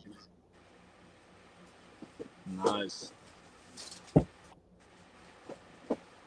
Trying to go through chat and see if there's anything we've missed and stuff. Time, patience, big baits equal big fish. That's true. A lot of time, a lot of heartache, a lot of learning. Here's something that I'll say. After 10 years of doing it, I thought I knew a lot. After 20 years of doing it, I realized I didn't know shit. After 30 years of doing it, I realized, man, I finally got a pretty decent grasp on it, but I will never know everything. There's so much that you can learn if you're willing to have an open mind. Now, if you fish the same fishery every week, yes, your learning curve's not going to you will plateau out pretty quick. 5-6 years you can pretty much learn a fishery, but try going to a different fishery. You're going to realize, damn, I'm not quite as good as I thought. So, there's a lot of fisheries. There's a lot of different parts of the country. There's a lot of different patterns. What works here doesn't work up north. What works up north doesn't work in a river, Yeah. So I think that's really the cool thing about catfishing. There's so much to learn. It's a never ending process. And no matter how good you are, you can always learn more if you're willing. if you think that you're the great some great cat fisherman, trust me, there's guys out there that will kick your ass.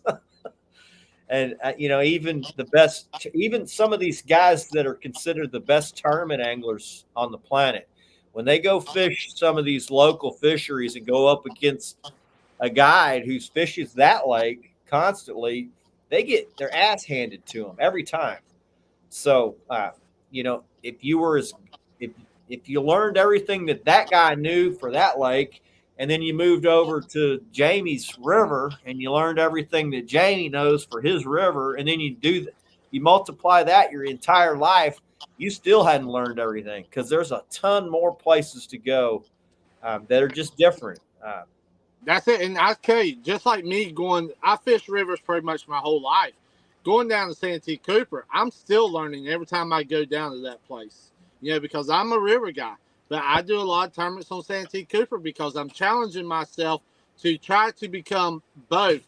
But even though I'm doing that, every time I go to a lake, I'm constantly learning different and new things because things I think that's working on the river, I catch myself taking that knowledge to the lake. It will to a point. It will help you to a point, but I tell you, there's a lot more that I'm learning on the lake than there is that river. Yeah, there's a lot to it. And you can take some of this stuff and it transfers to a lot of different lakes. So, for instance, in Texas, I can learn, my home lake is notoriously tough for big fish. So, learning to catch big fish on my lake has helped me when I go to a lake that's really good, makes me look like a freaking rock star because I just go light that lake up and I'll outfish every dude on that lake because I'm fishing this freaking tough ass lake where I got to really be honed in to do well. Mm-hmm. And so, but not all lakes are the same. I go up to Texoma and I used to go up there and just get my ass handed to me because I'm trying to use what I learned on these mid-depth lakes, and everything's just different. So going up there, I had to kind of throw everything out the window and kind of just reteach myself, a deep water striper type pattern lake. Yeah. And see, like myself, I know when I go to Santee for certain tournaments, I know I'm fishing against guys. That's their home. They fish that place almost every day. They don't leave that lake, except for, some of them might go here and there. But majority of the time, those people will fish the tournaments on that lake. And I'm going up there, coming from a river fish majority of my life, and I'm challenging myself to go against these guys on their own lake. Yeah, I've had a little success, but majority of the time, they know because they're on that lake every day, perfect to every spot. So it takes me a little bit longer trying to dial in those fish, but I think when you move around, it helps you to learn how to pattern fish rather than going off what you've learned on your home lake and just fishing that certain way. When you take what you've learned on your home lake, then you try to apply that to a different lake. You kind of have to. You can't go off of holes or spots or areas. You got to kind of go back. You got to bring it back down to the basics of, all right, I need to pattern bait first. All right, now that I'm patterning bait, now knowing what I know from my home lake and seasonal migration of what catfish like to do, which, it's the basics. They like to be comfortable. They want to eat. So where's the migrational pattern going to be at on this lake? I see where the major tributaries feed in. I see where the major creeks feed in. I see the intersecting channels. I know where I've caught big fish before on my home lake, and a lot of it does transfer. Doesn't matter if there's a different kind of bait in that lake or over here. If you got a broad basic knowledge of migrational patterns, you can use that and go anywhere to catch fish. So, I saw a question. I was wanting to get back to it real fast, Chris. As far as the river, you were asking about. You spent a lot of times on the outer parts of the sandbars. In the deeper part, fishing it. And should you spend a little bit more time, especially at night, on the shallower parts of the sandbars on the inside? Yes, I have had a lot of success, especially at night, on the shallower parts on the inside of the sandbars. So yes, I would definitely spend a little bit more time there fishing those areas because I can tell you it has paid off for myself. You know, we've actually caught some pretty big fish on the insides of those sandbars on the inside right there and out that water. You know, they're resting up in those areas. So yes, especially at night.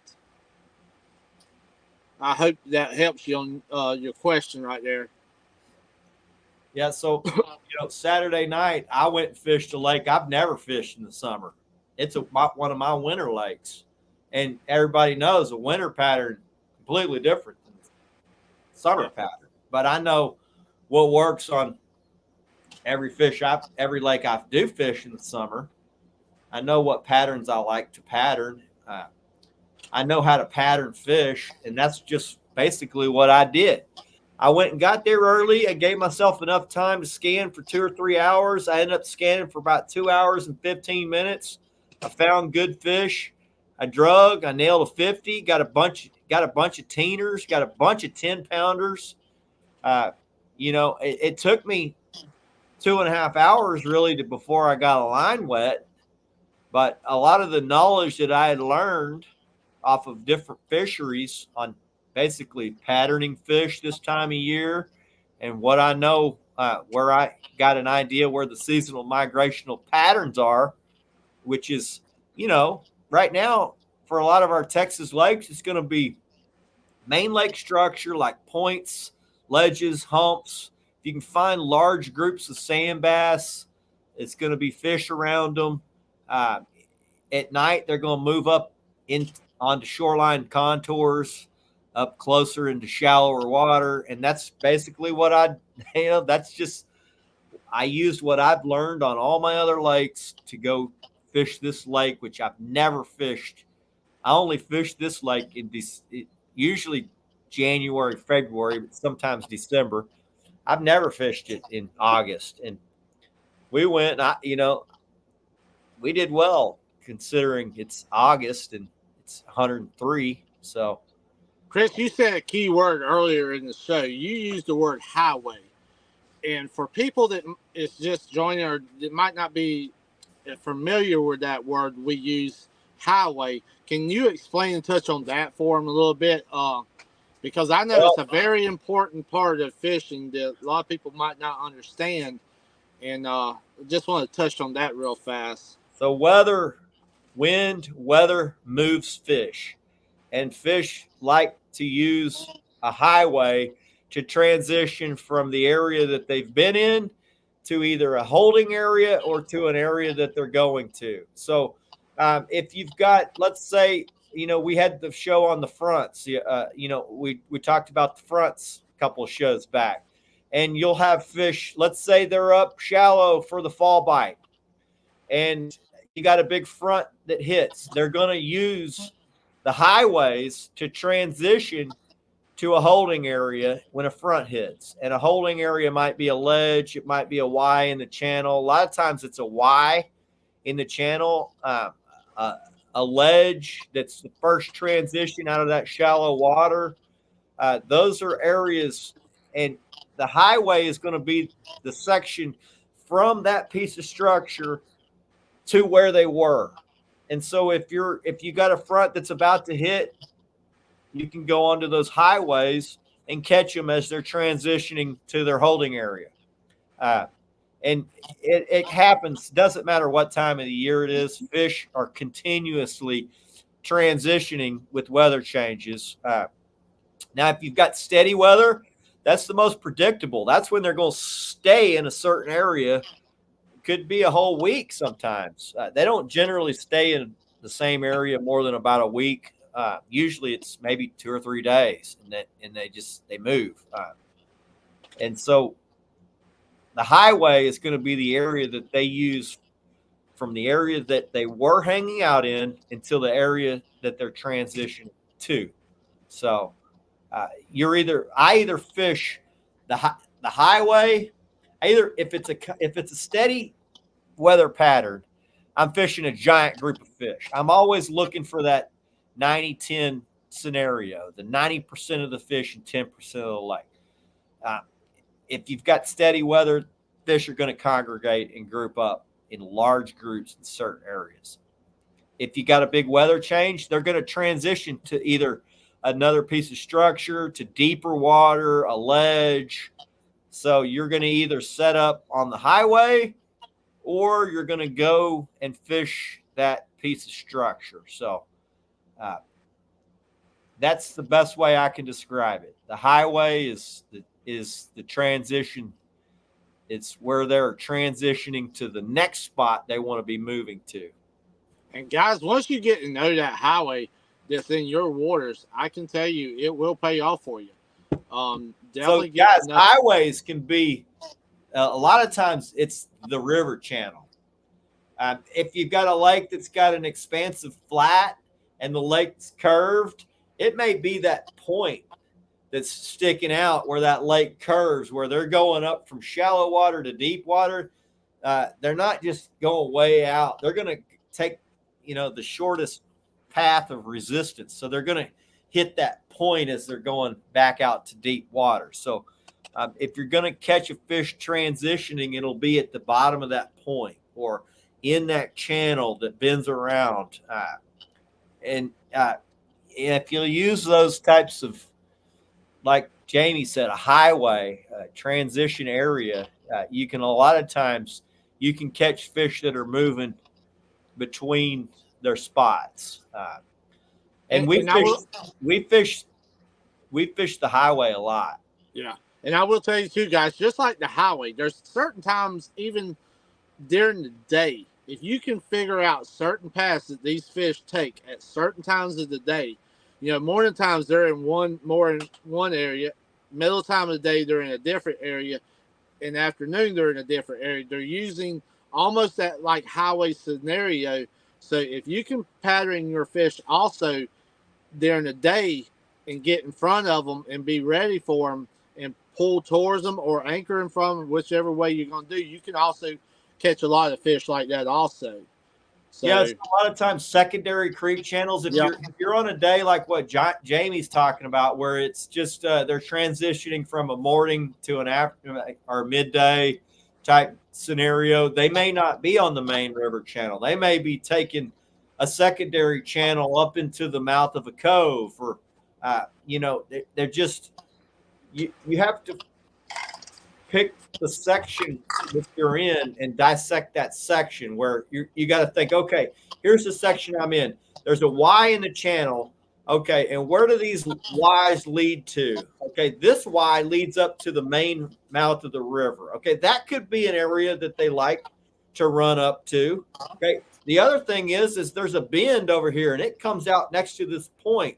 Well, they might like to transition out of that channel up to that point and up on top of that thing, or they might just like to sit on that ledge. So anything that's around that highway, those are the areas you're looking at. You're looking at the highway, but as you're moving up the lake looking for fish, let's say you start out deep and I'm looking for fish, and this is a way that I look for them. And this is how I learned on my home lake, and this is the way I do it when I'm on other lakes. I start out in a certain depth, and when I was growing up, we put it at the deep end of the lake. So we started out deep and worked our way north because that's just the way we learned. That's the way I learned to do it, because when I find a good group of fish, I'm going to fish it first.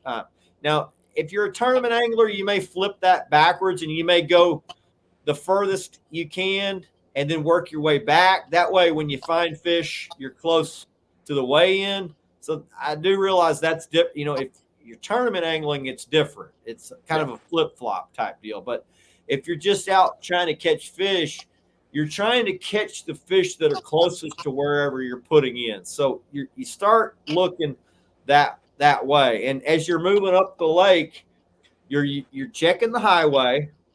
And everything that you're checking between the highway and north, it's always going to be secondary types of structure, like what's close to that highway. Is there a hump that's close to it? Is there a point that comes out? Is there a ledge that's within 100 yards? And those are the things when you're going up that highway looking, go over there and check that point that's real close to it. Go over there and check that ledge that's real close to it while you're moving up the lake. And if you do that, you're going to find that that's going to be an excellent way to find fish and have almost 100% success rate when you're catfishing. That's it. And you're right. Some fish, we were talking, some fish are more aggressive than some fish. Some fish are more laid back. Some fish are more aggressive. Of course, some of the bigger fish I have found to be a little bit more laid back, and some of them, depending on the area I'm in, is more aggressive. So, yeah, they definitely fish definitely has their own personality, and there is not just one pattern of fish. But over time, you will find when you're in the right area that 90% of the fish are going off of the exact same formula. Scenario. Yeah, formula. Yeah, they all right there. Now sometimes the biggest, baddest fish just go off and do their own thing because they're just eating bigger baits. They're not eating threadfin shad. They're not eating gizzard shad. They're eating carp or whatever. And, here's a good example. Guys, a lot of times when they see gar, they move away from the gar because they think gar are a freaking nightmare. And I get it. When you're anchoring on gar, they're brutal to fish around.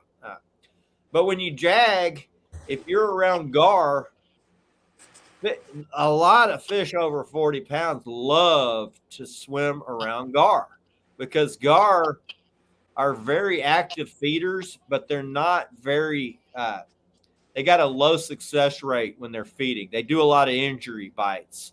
They're tearing up a lot of fish, and blue cats like injured fish. They're lazy feeders. They like to eat something that's already injured. So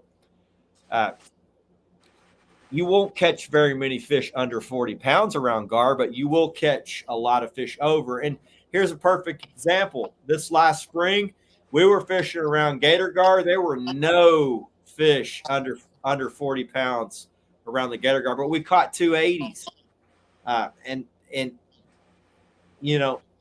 they were around those giant gator gar that were feeding on adolescent carp and just hammering them, just injuring a lot of fish because they don't catch a lot of what they attack. They injure it and then it gets away and then a blue cat can go eat it. So the smaller fish don't like to be around gar because they're freaking mean and they're aggressive and they'll tear up a little catfish, but big ones know they don't have to really worry about them. So they kind of just follow them around. So yes, the fish have different characteristics, and some of them, to a certain size, they're going off a bait fish. But I have found that once they get to a certain size, they quit eating the bait fish, and they start feeding on what's feeding on the bait fish. They start eating predatorial fish like bass, big sand bass, big striper, and the reason I learned that is because when we would catch, 30, 40 pounders and put them in the live well for tournaments, they would throw up sand bass that were 12, 14 inches long. I'm like, damn, these guys are eating what's eating all this bait. So, man, guys, hey, excellent questions tonight, man. Everybody, it's been excellent, guys. It really has. Covering a lot of bases on a few different topics. But Alex, you're right. Fish have different personalities. There is no one pattern. Usually there are multiple patterns on any given day. There is going to be a prevailing pattern for the day where one guy can go catch a ton of fish off of that pattern. But if you break off of that pattern, you could go to something that's something that's got a smaller group of fish in it that's feeding just as hard and do just as well. It's different.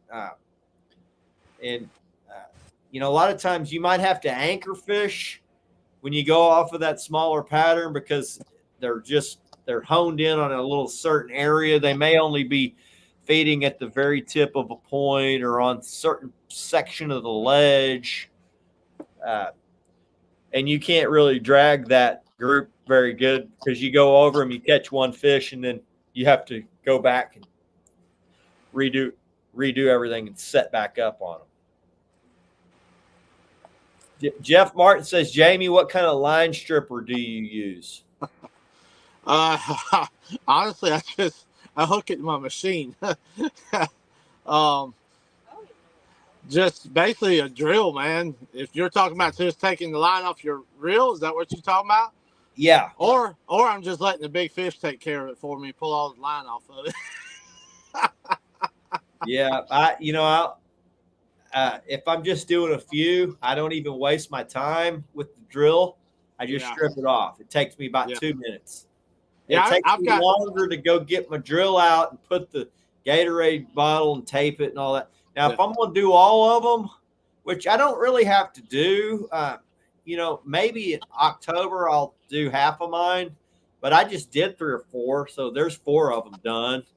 Come October 1st, it's probably time to put fresh line on 4 or 5 more. And when I do that, I might get the Gatorade bottle out. You get a Gatorade bottle, you tape it on the tip of your drill gun. That mouth of the Gatorade bottle fits right over your drill, the socket of your drill. You can fit it right over the top of that, tape it with some packing tape, and you can suck the line right off. This is the size fulls I got right here for the line machines right here that I've got. So I can take those and just basically just put my reels on there and strip all my line off of, turn right around. Clear line? Huh? You put clear line on all your rods? No, this right here I've got. That's for all the rigs right here. Yeah. But now my reels, I've got that neon green, glow style line on all those. What kind of line? I'm using Troweling Big Game on those. I had Big Game for a long time. Yep. I use Mad Cat Structure Cat now. It's superior to that. Guarantee you, buddy. He's like, what machine do you have? Is what Jeff's asking. Troweling makes it. There's several different machines out there. Troweling makes a machine. You can look them up. Go on the website up under line machines, and they'll pull up different, name brands. Troweling. There's several name brands out there, but Troweling is the one I have. Get Hooked on Colorado Jay says, what's your favorite type of bait when using fishing for catfish? Man, depends on where I'm. If I'm at the lake, I like perch. I like shad, herring. If I'm fishing the river, I love bluegill and American eel. I like big baits. Yeah. Yep. Depending on, I think for me, size trumps type. I do have my preferences. Game fish are good. You're not allowed to use them in Texas, but I fish Texoma a lot. You can use them up there if you catch them legally. And I can tell you, like I said, big fish a lot of times are eating what's eating bait. So whatever lake you're fishing, if it's legal or if it's not, you can use whatever the hell you want. I don't care what you use. I'm not the type of guy that gives a crap what you use for bait. Use what the big fish are hanging around. Usually there's some type of predatory game fish that's feeding on bait. That creates a lot of activity, and I believe it's the activity It's what drawing big fish to them. For instance, in the fall, when we get our first really major cold front, that's when gizzard shad group up. And when they group up, a lot of times I don't mark a single big fish around them. It might take a week before the big fish find those bait. But I believe when there's predatorial game fish feeding on them, they making a racket when they feed, and that's what's drawing in the big fish. So big fish actually start getting keyed in on what's feeding on those bait. So if you're allowed to use it, or if you're an outlaw, hell, I don't give a shit. Use it. I mean, I don't care as long as you're turning the big fish loose. There's more bass in a lake than you could ever freaking. I mean, every species of bass, there's usually more of those in the lake than the damn big gizzard shad. So, Chris, I don't know if you're sending out, this ain't got to do, but we're getting orders after orders for the Elgato series drifting weights, man, tonight. Rebecca's been sitting over here bringing them to me. I'm like, damn. I'm like, man, Chris has got that green going on tonight or something over here. But, man. Well, they work, guys. And if you want to have a lucky dragging weight, and here's another thing. You can drag whatever weight you want, but I can guarantee you'll never see another dragging weight company put their dragging weights up against the Carolina Lake weights in a test. You'll never see it. I can guarantee you will never see it. If you do see it, they're not going to put it on video because they ain't going to outfish a Carolina Lake weight. I guarantee it. I'm sitting over here. Rebecca said to hand me the green ones. And I'm like, damn. Oh, man. No, I love them, but I loved them before I was ever on the team. And I told you when I ordered them, I was with Bonetown, and Bonetown's out of business. And I said, well, I'm going to use them. They look like a Bonetown. I like that green. And I used them, and it wasn't a week. And I said, well, I didn't lose any. And then because I was losing about 3, I could say Bonetown because they're out of business. I would never say another dragging weight company. You're not going to hear me badmouth another company, but I was using Bonetown, which, is just the basic. It's basic slinky weight, but it's a different design than ours. It looks similar, but I was using the Bonetown. I was losing 3 to 5 weights every week. Yep. And over a year, I would lose 100 rigs a year. And I switched to Carolina Lake weights because Jeremy Eads, one of my buddies from South Carolina, is like, man, why don't you try these? And so I started using them, and I didn't lose any. And it went week after week after week, dragging the same crap I'd been dragging for years, using other brands. And I've used the other brands that are super popular, and I would lose all of that stuff. So I got where I was not losing them, and I thought, well, hell, I'm not losing these. And Jamie, it was a brand new company. I mean, it was several months old. And I was like, man, I'm not losing any of these weights. Like, I'm going to switch. I'm going to go ahead and switch. So I put in a big order, and then, me and Jamie were friends before that. And you still got some of them already. You still got a lot of them too. I still got. There's only a few of the Gen 2s that I have on currently. So I have a ton of the Gen 1s, and I had a whole box of them stolen out of the boat. So they are hey, even them guys is wanting to get their hands on them. Yeah, I'm like, y'all just cleaned me out of my freaking. But I tell you guys, like I said, man, now, with everything we've had going on and everything, they've even got 10 times better now. More flexibility, everything. Solid lead BBs. Guys that are normally used to using a slinky weight, it's a slinky weight.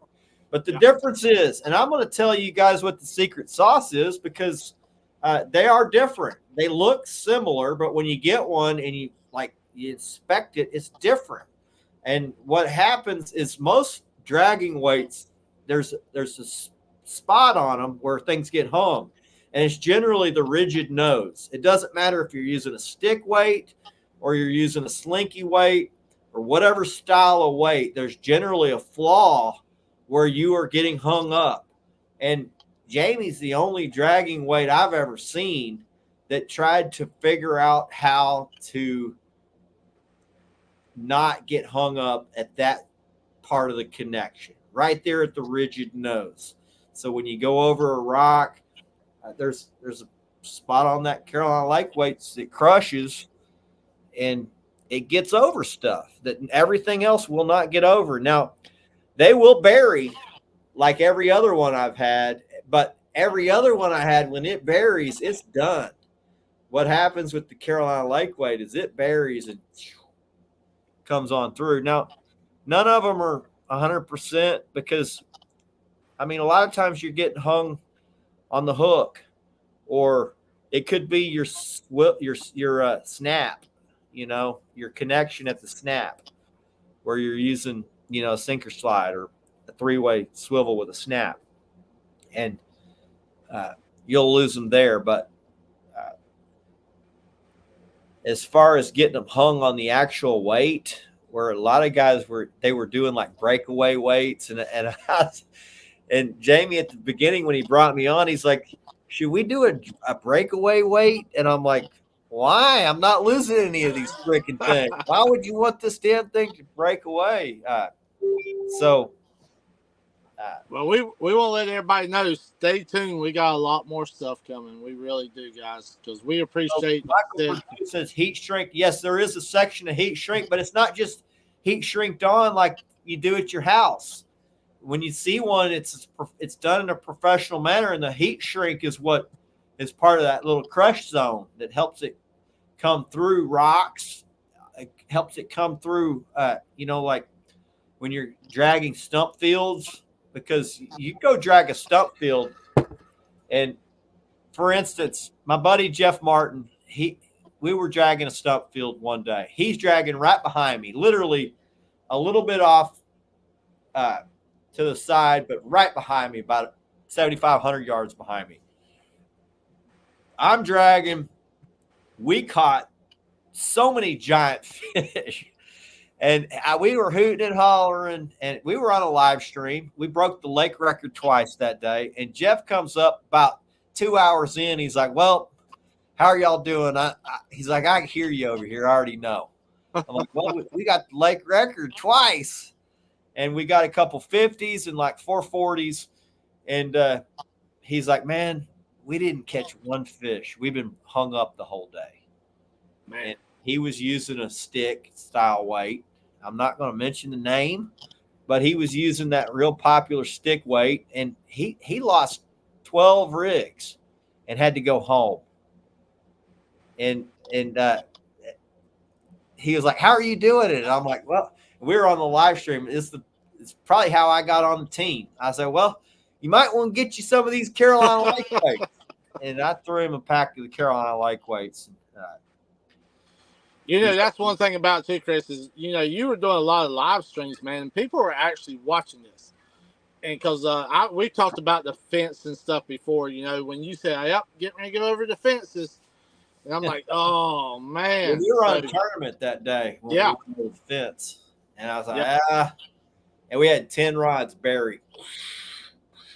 Every other dragon weight I ever had I'd have been done. I'd have been done. And every one of them, 10. Yeah. All 10 of them got over the fence, which I'm still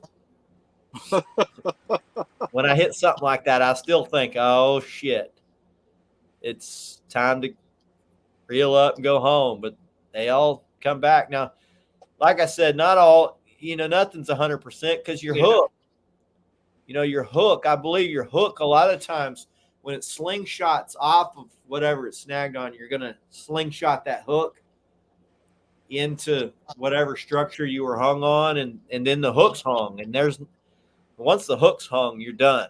It's over. Yeah. It's Yeah, nothing's ever 100%. That's for sure, guys. I mean, the but only thing we're we're trying to we're do. gonna keep tinkering, and one of these days we'll get them where they're even You that. never know. You never know what's up our sleeves. I can promise you. Yeah. Yep. I was actually yelling at him. Got to get you some Carolina lake weights. Yeah, a lot of guys say, "Well, I make my own." And hell, I used to make my own too. But I'll tell you right now, even with what it costs you to make your own, and which is maybe not even half of what you're buying them for, because it's expensive to buy lead, it's expensive to buy sleeves, and then the time that it takes to do, 24 of them, it's like several hours. It's like, man, I could spend half what I spent on these and spend 2 hours, or I could just get these and not lose. I mean, yeah, the Demon Dragon $5 and a hook's $1 now, and I use Roscoe swivels. They're 75 cents a piece. You start adding all that up, it's like $10-15 a rig over a year. It's $1,500 of crap I'm losing. So, yeah, not even 40 cents each. But how many rigs do you lose a year? Because I used to make my own. I use a $5 Demon Dragon. I use a dollar hook. I use a 75-cent Roscoe swivel, and I've done the math because I thought, is it worth it? I can make mine because I used to buy the lead shot, and then I'd buy the pouring device to pour them because I want my shit to be professional. I'm not this ain't no rookie. Yeah. What's going on my boats? And I tell you what, a lot of people forget about. I've been seeing this lately, and I'm glad he brought that up. A lot of people forget is when you run a business, you pay taxes. I have to pay taxes on everything we sell, not even state taxes, federal taxes. I also have to pay excise tax. So people forget about, well, weights cost a little bit more. But guys, don't forget, every year, every quarter, what you have to pay out in taxes is all too. So yes, businesses have to charge a little bit more. That's not no secret. You could go out there and build them. Yeah. Go out there and build them. You think you can build them for 40 cents, off 50 all cents? day, and while you're over there retying a rig, I'm catching the 50. I'm catching the 60. I'm catching the 70. And over a period of an entire year, while you're breaking off 3 times a trip. Now, some lakes might not be like that, but I fish a lot of stumpy lakes, and I'll lose anywhere from 3 to 12. He hasn't lost a rig in 3 years. Then you don't need to switch. I was losing a lot of rigs, and all my friends were losing a lot of rigs, and people like Jeff Martin, he was losing a lot of rigs, and he switched. My guide buddy like Vest Cooks, he was losing a lot of rigs. He switched. And a lot of these guys that go fish up in nasty stuff like I do, I fish a lot of rocky ledges. I fish a lot of stump fields. I've been doing this for 30 years, and I tend to go up into stuff that I would have never fished before using a Carolina lake weight. And we've even done live streams where we went and tested it. I said, I'm going to go up into the timber, Jamie, and I'm going to do it because I want to. And so all we can do is offer the best that we can offer. But a lot of guys, hey, if you're happy with certain stuff, please keep on using it for sure. But, we just try to do the best we can do. And we thank each and everybody that, uses our products. We appreciate you. Yep. So, if you're fishing areas that are snaggy, like where like big fish like to hang out, like a rocky ledge or the end of a point or a stump field, try taking any other weight up in there and you're going to be broken off and you're going to be dealing with hang ups all day. I go fish a lot of lakes like Lake Lavon or Lake Tawakoni, where I'm right next to the timber field, where I have to. I'm literally putting stuff right on the edge of the freaking forest, and if you're doing that, it's just a given to lose. You're going to be losing stuff. So the less stuff that you can lose, the less time that you're spending breaking off, hung up, the more time you got hooks in the water. It's just like what a tournament guy says. It's how long that your hook is in the water in a productive zone. Sometimes the fish are up in those nasty type of areas, and that's the only place you catch them. So, yep. Juan says he got rid of leaders and removed the tackle now because they last so long. Yeah, Juan, I do the same thing. I have to clean up all my stuff. I take the weights off and I put them back on. I got weights in there that are 3 years old, and my weights used to not last 3 weeks. So, I want to say, guys, I appreciate everybody that supports us here at Carolina Lakeways. I really do, man. So, but we got a lot of stuff happening, a lot of new stuff coming. We just dropped a lot of new stuff. We're excited what the future definitely holds for us. Lele says he's going to be trying them in Cow House very soon. He's giving up dragging there. Well, all you can do is try. There are areas that are undraggable. It's not like you just want to go drag through a forest. But if you're in a stump field, Vest says, and Vest is one of the best anglers I know here in Texas. Vest says Carolina Lakeways changed my weight religion. Appreciate you, buddy. I'd like to get Vest on the team, man. I think he'd be a good teammate. He's a fish catching machine, man. He's been doing it for, ever since I could remember guys catching big fish in Texas. Vest has been catching big fish. He owns some lake records. And he's a guide. I don't know if you're still under the Extreme banner, but Vest is a longtime guide, just a longtime big fish guy here in Texas. He's well known between all of us guys that have been doing it a long time. I got a lot of respect for Vest because we get along good. He's a good big fish angler. Heck yeah. Brother, I tell you, man, it has been another great show tonight, brother. Holy cow. Had a lot of good questions tonight in chat. Good times, man. Good times. I get fired up for big fish season because I know what's coming for us. It's like I get to freaking show what Texas is all about. Man, I can't wait to see y'all guys getting ready to crank it up for sure. Yeah, we're about to light them up, bro. I can't wait to We need to fish together. Juan, we got plans to fish together. Purdue, we need to fish together. Gordo, we got to fish together, bruh. Jeff, we fish together a lot. Tubb says he's dragging his boat down here at some point. We'll see about that. I tell him to leave the boat at home. Just jump on the War Machine. It's the luckiest boat in Texas. Heck yeah. He says he's ready to roll. So just jump on the plane. Jump on the plane, bro. Tubb, if you jump on that plane, I might get the courage up to jump on the same plane with you, brother. I got to get on a plane. Wouldn't that be a good old time, boys? Oh, man. Wouldn't that be a good old time? That would be a good time. Dan, what's up, bro? You missed the whole show, man. We're wrapping it up. Hey, he says better late than never, Froley. Yeah, I've seen some big fish come out of Cow House.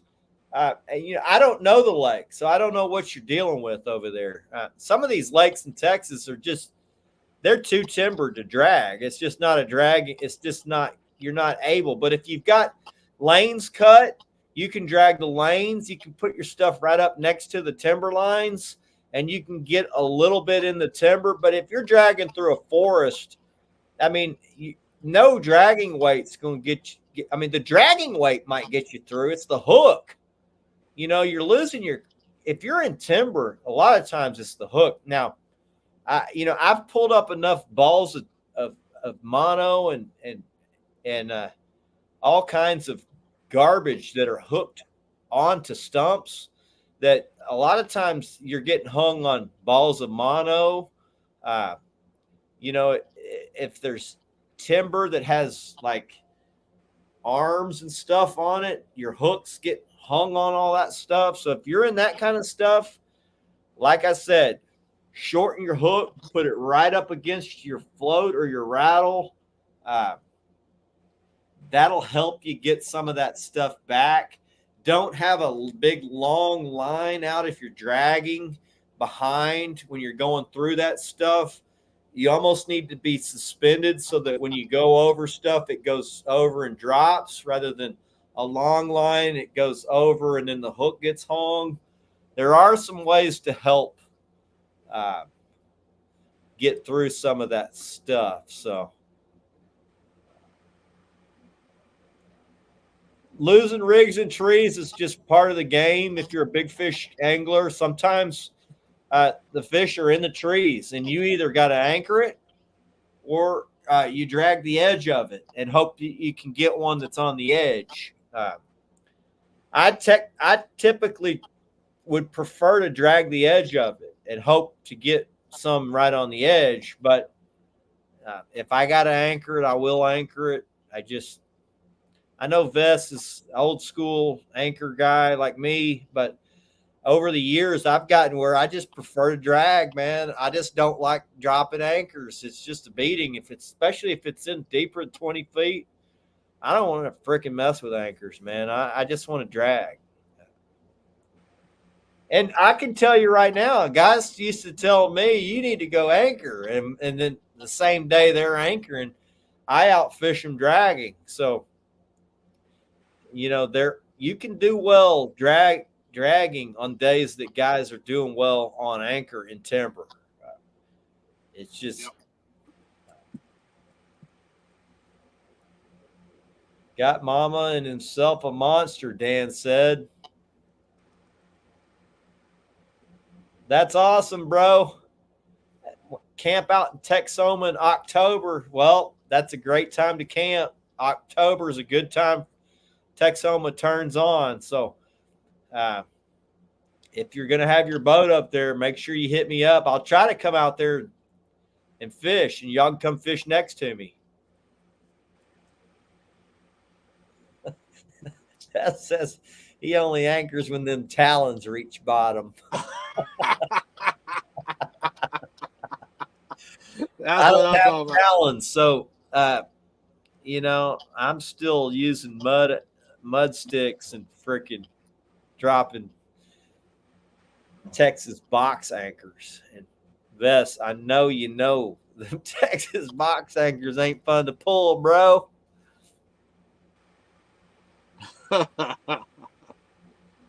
One, anybody who tells you that November is anchor season, tell them to come fish next to me, bro.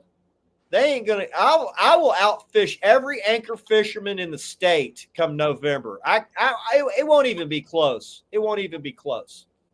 I will outfish every anchor fisherman in the state come November.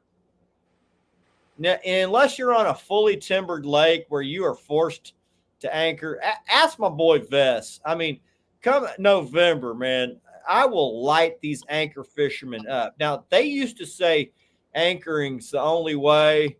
But I went outside the box when they all said that because I just hated anchoring. And I said, well, I'm just going to figure out how to anchor. How to drag. I'm just going to figure it out. And, man, I will tell you right now, you will freaking smoke these anchor fishermen dragging in November. Unless you're on some timbered lake where you're forced to anchor. I guarantee you, it ain't even close. you'll catch 5 fish for every one of their big fish. I'll catch 5. So,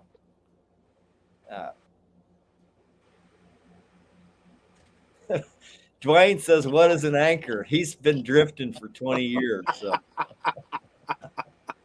another one of my Texas boys. So, he fishes down south, and he's got a lake record too. Bunch of lake record holders up in this house tonight, boys. Bunch of fishing fools. Beth says his arm hurt when he mentioned them. And, I see all these new anchors, and guys are like, yeah, you need to get you some river anchors. You can get you some river anchors. I'm like, well, you might be onto something, because a 17-pound, 20-pound anchor sure is better than a 35-pound box anchor. Because, man, I got a big boat. It requires a large box anchor to hold that damn thing. Tub, he likes to drag too. Well, he'll anchor too, but most of us will anchor when we have to. I mean, I'm going to do whatever it takes to catch fish. If it's a certain time of year, I anchor. It's guaranteed, but yes, I'll preach, because damn, I hate them box anchors. Plus, I'm 50, Tub. Pulling box anchors that's a young man's game. I used to pull them out of 50 foot at Tawakoni 15 years ago, man. I'm like, I was a freaking machine. I was rip these freaking box anchors out of this deep water. I wouldn't dare anchor in 50 feet with a box anchor now.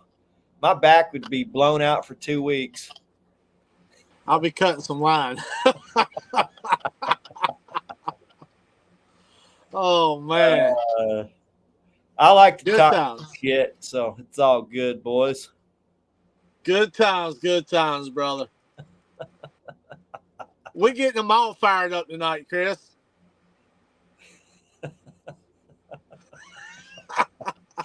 Jeff says, reminds him he needs to order some more weights. Have given some away to people to prove their worth. Yeah, guys don't realize when they think, oh, I can make them for this price, and they think they're saving money. You ain't. I don't care if you're making them for $1 a piece. You ain't saving money.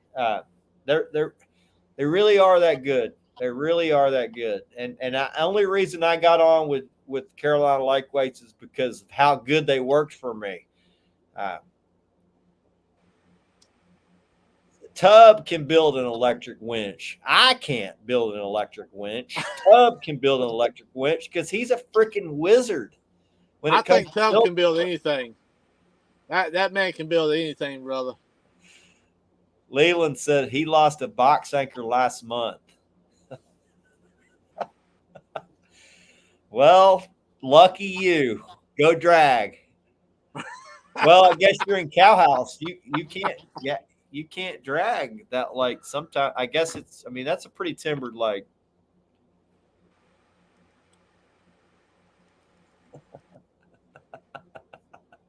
Richard said a grasshopper jumped on his neck, scared the shit out of him.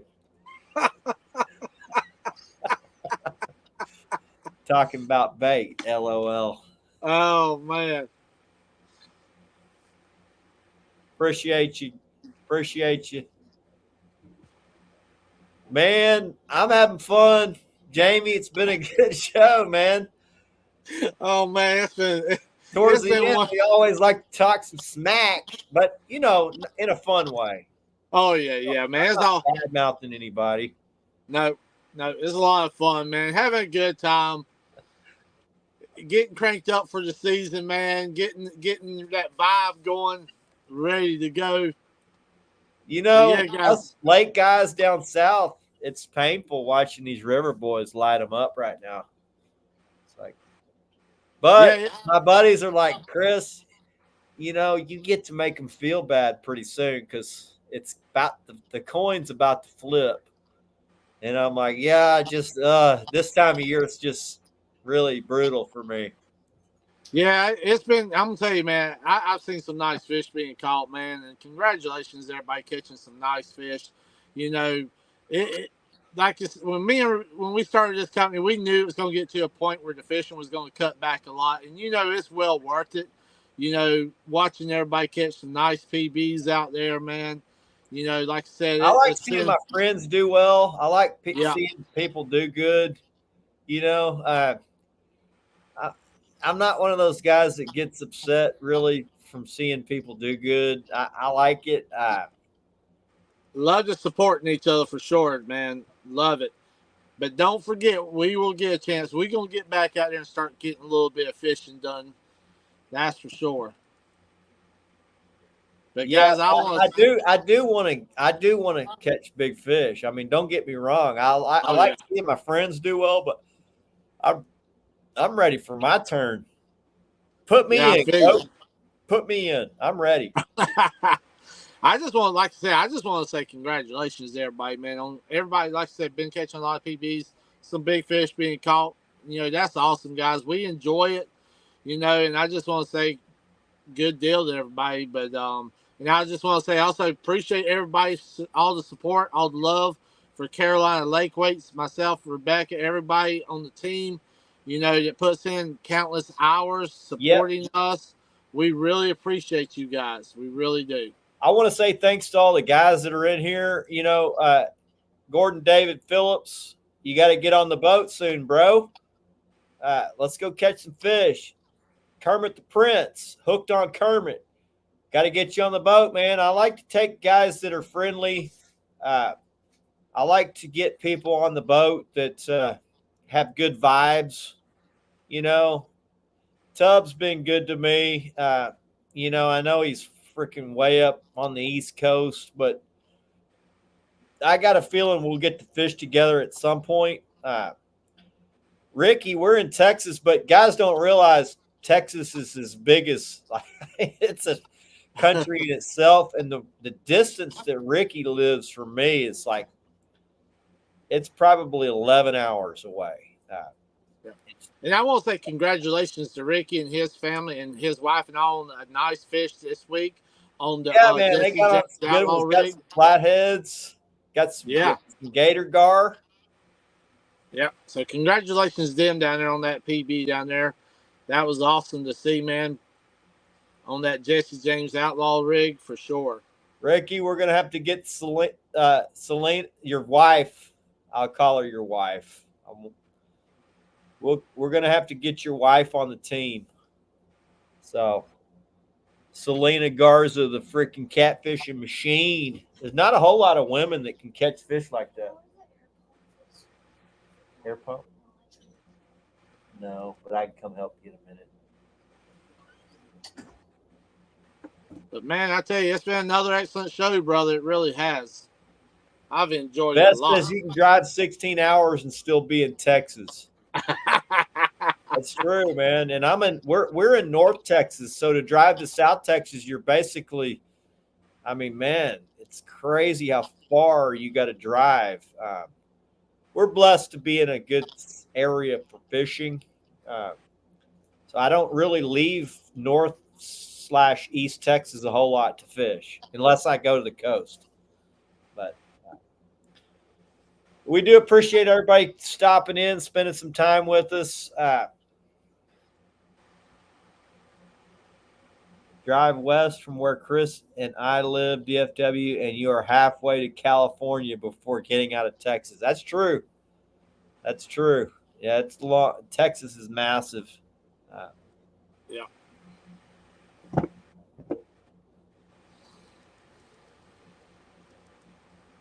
Gordo says Michaela's a beast, female angler too. Well, she can come fish with Jackson. We'll put her on some giants, bro.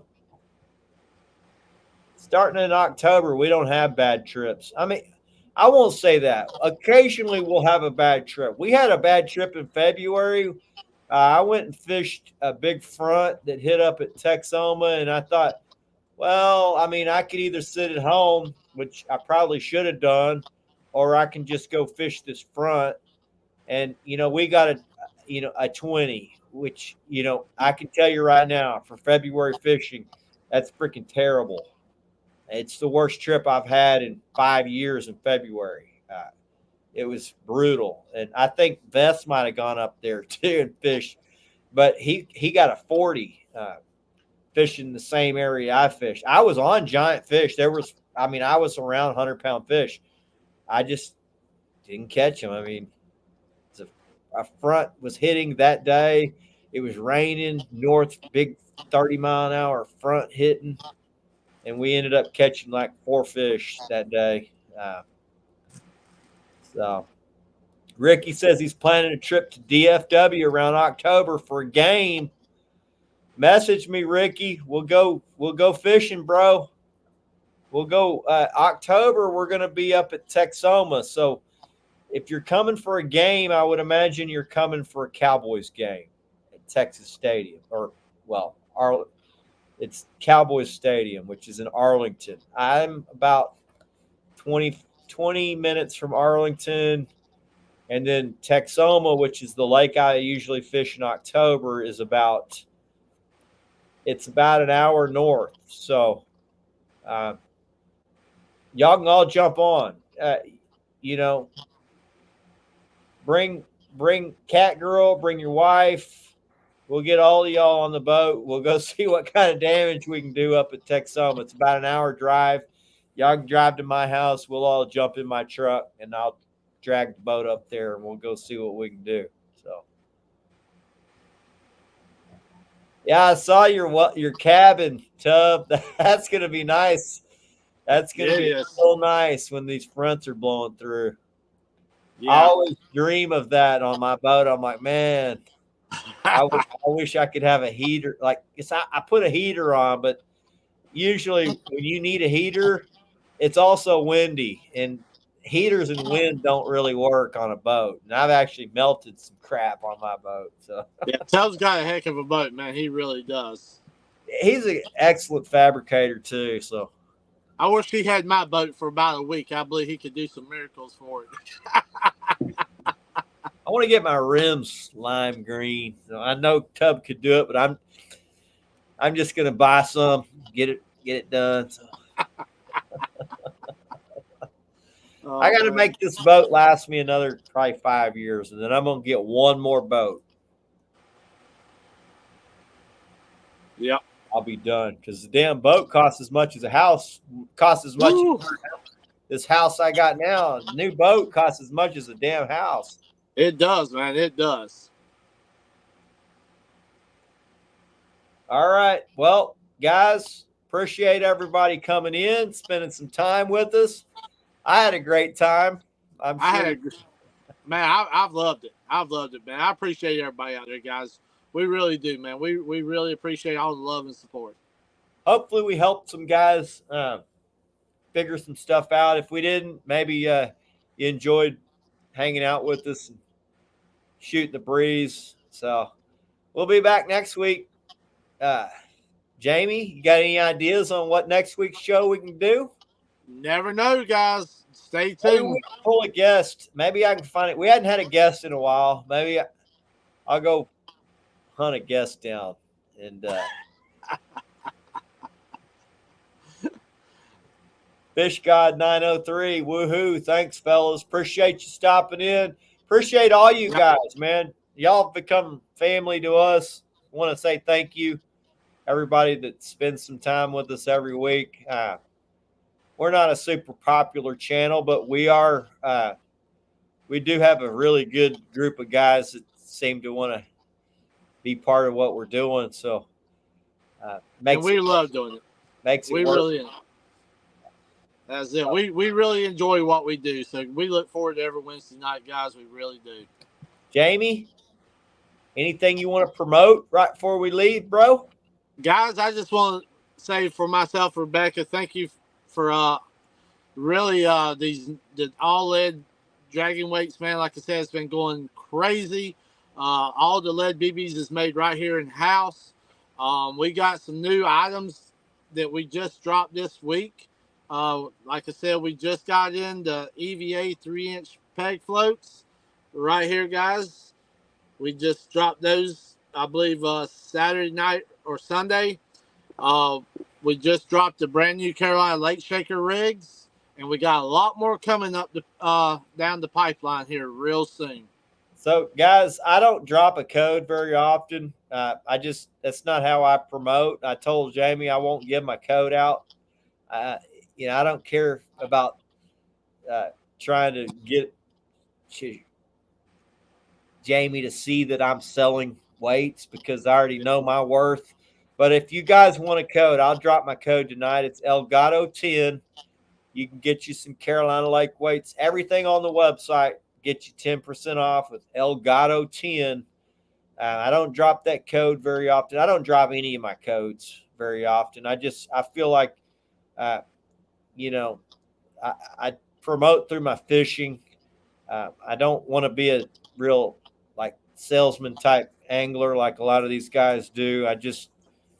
I don't enjoy seeing that from other guys, so I don't really try to do that. I do like making funny stuff and trying to keep fishing fun, so that's the way I roll.